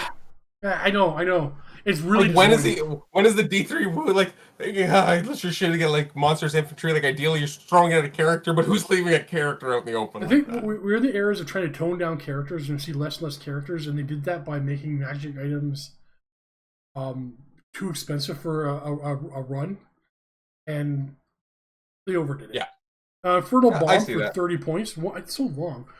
I don't even know what this does because I've never seen it before. 1 use only, except in the turn in which he charges, an assassin can place an Infernal Bomb anywhere along the path during the movement phase, or if in a unit anywhere along the path the unit has traveled. The model can place an Infernal Bomb and march. Announce your intention to drop off an Infernal Bomb and mark the spot a coin will do. The model and or unit that places the bomb must set the bomb up and move away. Once placed, the Infernal Bomb cannot be moved. Next paragraph. The owning player can choose to explode an Infernal Bomb at any time during the player turn in which it was placed. However, an Infernal Bomb that would explode with his template touching the model that placed the bomb or any member of his unit cannot be detonated. You can't hit your own unit with it. Okay. When triggered, an Infernal Bomb explodes D6. Roll D6 on a 2. There's a chance it's still a die. When triggered, the Infernal Bomb explodes. On a roll of a d6 of 2+, it blows up. On a roll of 1, the Infernal Bomb isn't done. It does not explode. Perhaps the Warlock engineer... I don't want to hear the flavor text. If it does explode, place the large round template... I can't... Cullen, finish it. Any models at the center of the template take strength 10, D3 wounds. It's a stuff of strength 3. It's like... a stone thrower, but you leave it on the ground? Okay, so under the center hole, you take a strength 10, D3 wound. Only D3 wounds. And they have to, like, walk into it. They have to walk into it. Any model touched by the template suffers a strength 3. This is stupid. Was there objective scenarios back in the day? No, well, no. No, like there's no...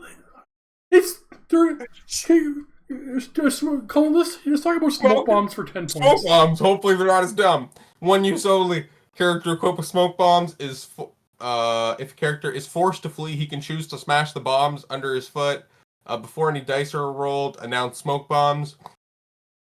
Pursuing units in the combat must roll 1d6 less. Okay, that's kind of neat, but again, where are you putting it? It's only for Eshin, right? I just thought of something. This Inferno Bomb is good. Here's why. You get charged by Elven Prince on a Star Dragon. Your assassin runs out of his unit and gets right behind it, right? And he drops the bomb right behind him. And then he has to keep running away, right? And then the dragon kills most of your unit because it's a dragon. Star Dragon. And the wizard dies, right? No, hold on. But your clan rats, they go kill the prince somehow. I don't know how, but they do that. And he's dead. But then, like, some of the attacks also go into the dragon and leave the dragon at 3 wounds. Now the dragon then rolled really bad for its 7 strength 7 attacks and its D6 strength 7 thunder stomps, and you won the fight. So then the dragon runs away because he has only leadership 9. And he's not, because he's a dragon, he flew out of the range of the BSB. This is all going to come together, guys. And so he's going to fly away because he failed his leadership 9, because he did a bunch more wounds than that dragon did to you, because he only has 7 strength 7 and then the D6. Okay, so then he runs away, but you bomb down to 3 wounds and the bomb explodes. He has to run over it because he has to go directly away. And then you roll that D3, he's dead. Or 30 points. I honestly thought you were going to a different spot. I thought we were just going to kill the prince. Then the monster was going to go, "Urgh," and have to stand right beside the bomb the rest of the game, and then they just go... Yeah, boom. That's actually what happens. Okay. Maybe it's... No, it's so bad. You place it behind a unit and have them flee through it. It's just... I'm sorry. It seems like so much work. Okay, we only have 2 more pages of magic items, and we'll wrap this up. Clan Scryer! If I'm timing this correctly, this video is almost 3 hours long. Why is this book so like this? Clan Scryer, the brass orb for 50 points. This is kind of worth it, though. 1 use only. In the shooting phase, the bear can throw the brass orb 8-inch range, scatter it like a stone thrower. Models touched by a template must take an initiative test or be destroyed. No saves of any kind are allowed. Remember that 6 is always a failure. Lookout serves work at normal. If a misfire is rolled, send the template on the model. It's so good. I mean, this is again, ogres your 15 points. Yeah, your 15-point character, you put it on him, and if you got Skitter Leap because you're playing against ogres and you know that this is the nuke, you Skitter Leap right beside and he just goes, "Kobe!" I'm not going to lie, it's a viable tactic against any army. Because you can guarantee Skitter Leap, and you can put this on a 15-point character and a 65-point bomb, who is then a 15-point character running around doing his thing. It's so good. Yep, just another fantastic thing. We got another this is my preferred weapon of choice. We got the Doom Rocket. It's only 30 points. It's terrifying as my elves. 1 use only. To fire the Doom Rocket, the owning player must nominate a direction and the number of dice he intends to roll the range of. He can choose 4 to 10 dice. The rocket will then travel a number of inches equal to the number rolled on the dice, and it that determines where the large template lands. All models touched by the template suffer a strength 5 hit as a result of the explosion. When you roll the die, because it's 4 to 10, you can roll, whatever. If you roll 3 or more 1s, not like triples or doubles, it's specifically 3 or more 1s when firing. You have to roll on the misfire chart. So you roll a 1, place the template over the model and that fired the rocket. So boom, right on top of his head. Stabilizing fin loss. We got roll a scatter die to determine the new direction. So from the model itself. So, I mean, there's a low chance it'll go back exactly where you wanted it to, but it's also and it's a dud. Resolve the shot as normal, but do not place a template directly below the impact spot. Suffers a strength 5, and then you place a marker there, and then there's a chance that the rocket is so it tinks off the guy's head, possibly kills the one guy, and then sits there and could just blow up later. So this thing, 30 points on a 15-point character, is an auto-include. There's no reason to not bring this 100% of the time. It could also be fired as a charge reaction in a completely most different direction. Frustrating thing about it. You declare a charge against this unit who has this. It can then shoot it as a charge reaction, but because you pick the direction, you can aim it at anything. You can aim it at something that, well, okay, you can aim at the thing that's charging you and maybe panic them before they even do their own charge. But you can just react. I hate that you can react to the opponent. Like, it's so good, and the fact that you can fire it as a charge reaction makes it just here to here. Yeah, it just means there should be almost 0 games where your character dies without shooting it. He should be firing it every game. Yep, that's very true. Death Glow for 25. It's my turn. Oh yeah. I'm sorry, I like to talk. One use only a character equipped with such a weapon can throw it in the shooting phase. The death globe is thrown just as a brass orb. Oh, sorry, it's 25 points, but I didn't mention that. A Maul touched by template suffers a wound, a result of 4+ with no armor saves allowed. Not bad. It's arguably as good as the brass orb against single wound models of whatever toughness. Exactly, right? It's the brass orb light, but it could still be as devastating in certain positions and is half the points. As you see, a bunch of these characters, 15 points plus a bunch of magic items, and skitter leap, and then redirect. Like, that's more my style of play, but like, all day long. It's a great mental image to see, like, there's a war happening, and there's a little tent back here, and there's a bunch of wizards, and there's just a Greyseer there just getting, doing all his warpstone, and then a bunch of crazy engineers just grabbing weird weapons and be like, alright, teleport me to war! Yes, I mean... Bamf in and just blow stuff up. Warlock Optics is an enchanted item for 20 points. A Warlock Engineer gains +1 ballistic skill. Additionally, the model is equipped can partially see through objects, so no penalties from shooting. Okay, so if you wanted a sniper character, you can make one, but I got some of my points elsewhere. Yeah, let's go to... it's single shot. I don't see the benefit of single shot things anymore. It's just not strong enough. Everything's got too many wounds, or one wound off a halberdier squad's not gonna make a difference. Exactly. Yep. Clan Pestilence Befouled items now. We had a Warp Scroll. It's an arcane item for 35 points. One use only to bounce spell 5. The spell has a range of 24 and be cast on any visible unit to the bearer. It inflicts 1 strength to hit for every model in the unit. No armor saves allowed. If you get Wither off and then you cast this, fantastic. Yep. But there's just so many one-use only items in this book. Yes. Yeah, and it's weird too because it's a one-use item that is also a spell. So, like, if they just dispel it when you cast it, then... So, one thing I'll say about this one is kind of, I guess, a little frustrating about it is, any army would use that. But this army has the ability to lower your toughness, so you want to use it even more. Yet, there are so many other one-use only items that you want to spend points and do first. It's like, how far down the line is this, even though this is really, really good? Yes. Yes. And then, like, right below it, you have the Plague Banner, which is 30 points. One use only, once per game, in any close combat phase. The Plague Banner can be activated. Remainder of the Plague Monks gain to reroll hit, reroll wounds. It's great. First round of combat, you run in, get the most amount of attacks with it, you most amount of rerolls, and hopefully you're just able to break combat. Because, like, you're just strength 3 attacks, so you just need mass, and just making sure you reroll them, and you're rerolling to wound, so you can get all those 5s and 6s you need. I like it. And I would use it every time. Yeah, it's great. I don't see a reason to not bring a unit of Plague Monks with this. It's 30 extra points. It's totally worth it.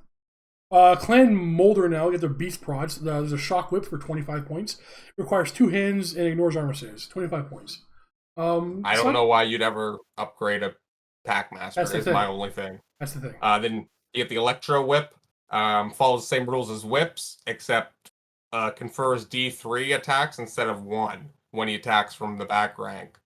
So we could get more attacks. Hey, we got Magic Standards next. We have the Standard of the Horned Rat for 70 points. So only in a BSB. All enemy units within 12 of the bearer suffer -1 penalty to leadership, and the owning player can make enemy units in base contact with the bearer of this test reroll successful leadership tests. That's actually pretty good. Problem is, you don't want your BSB in base contact even with this. He's too important to your army. They're important for everybody's army. He can shut down basically somebody else's BSB. So good. That's the thing. Yours is it's too risky. You're sacrificing your BSB to potentially take out their BSB, and more likely, your army needs your leadership better, like buffs better than them. So if you can get him in the flank, But remember, he's gonna have no defensive capabilities after he buys his Magic Standard. That's the other thing, And he's right? gonna die. He's heavy armor and a shield. He's a heavy armor and a shield. We got the Storm Banner, which is real good. This is what I was mentioning when we were talking about Howling Warp Gale. This banner can be activated at the beginning of a player's turn. It's 50-point banner. No flying movement is allowed across the entire battlefield, and missiles fire at -2. All non-magical missile attacks that don't use ballistic skill, so like cannons and war machines, have to roll on a 4-up before they shoot, and on a result of a 4 or plus, they actually can fire. If not, they just don't shoot. Now that this one does apply to yours too, though. Yes, it does. Totally applies to mine. So good though. But the thing is it can go out too. It's not permanent on the battlefield. It activated at the beginning of any player's turn, so I activated it on your turn. Well, I mean, this is one of those items where you can design your list around that, you know, like, it's not going to affect me, but this I want to play super aggressive, or this list I want to do. Like, it's a solid item. So, I would still bring your 2 cannons with this list, because the 2 can, yep. 1 cannon will still shoot because it's 4 up, so you'll still at least get 1 cannon off, and hopefully you kill your opponent's cannon, so come their turn, they don't have 2 cannons to also do the same thing. So, but like, grounding their flyers, -2 to the shooting. This wrecks high elves. I feel if I'm bringing a bell, I want this banner. Yep, that's true. Yep. All right, we have the Grand Banner of Clan Superiority, 30 points. In any clan in which a unit bearing a Grand Banner of Clan Superiority has more ranks than its opponents, which you probably do, the banner will not add 1 per normal, but instead D3 to the bearer's combat resolution until the end of the combat. It's 30 points. I don't know if you need that. I mean, you either just won combat or you lost and you're stubborn 10. That's the thing. Like, you're losing most combats with Skaven.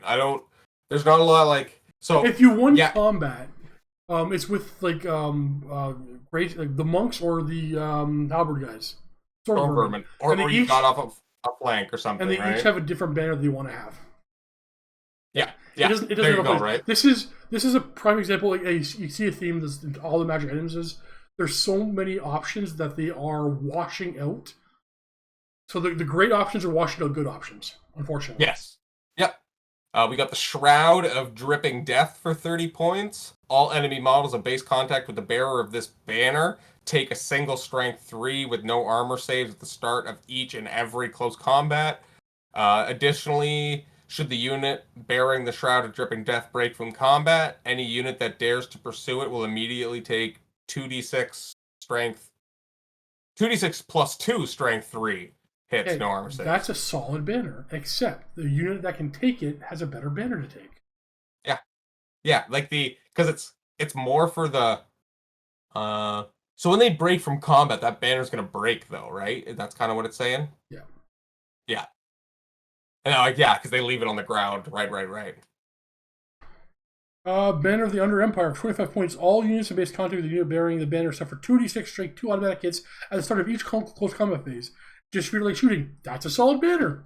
Problem is that units that can take banners have better options. It's frustrating.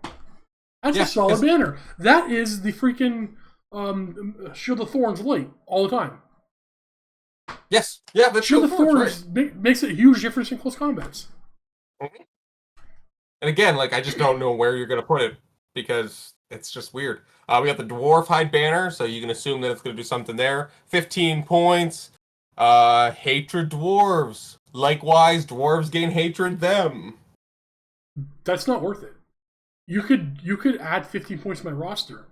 Like, it could be negative 15 points and I won't take this. The dwarves are better fighters than you. You're gonna make them better. No. Why would I make dwarves reroll for poo rerolls? Like, that makes no sense. The only thing is do dwarves get... Dwarves might innately hate... No, dwarves hate greenskins. Board with the Grudges. Oh, no, well, you can roll, it's like, that's what I mean, like the characters, or it's, yeah. That would be the only case, right? Like, yeah. Banner of the Verminous Skirring, 10 points, 1 use only, once per battle at the start of any friendly turn, except the first. The banner can be activated. If a unit carrying the banner can march, they can do so at triple speed. Such a rapid expenditure of energy has a cost. After marching, the unit suffers 2d6 strength 3 hits No armor stays allowed. Just purely shooting. Okay. Anything I can think of using this for, it's probably gonna be a character who's gonna get Slither Leap instead.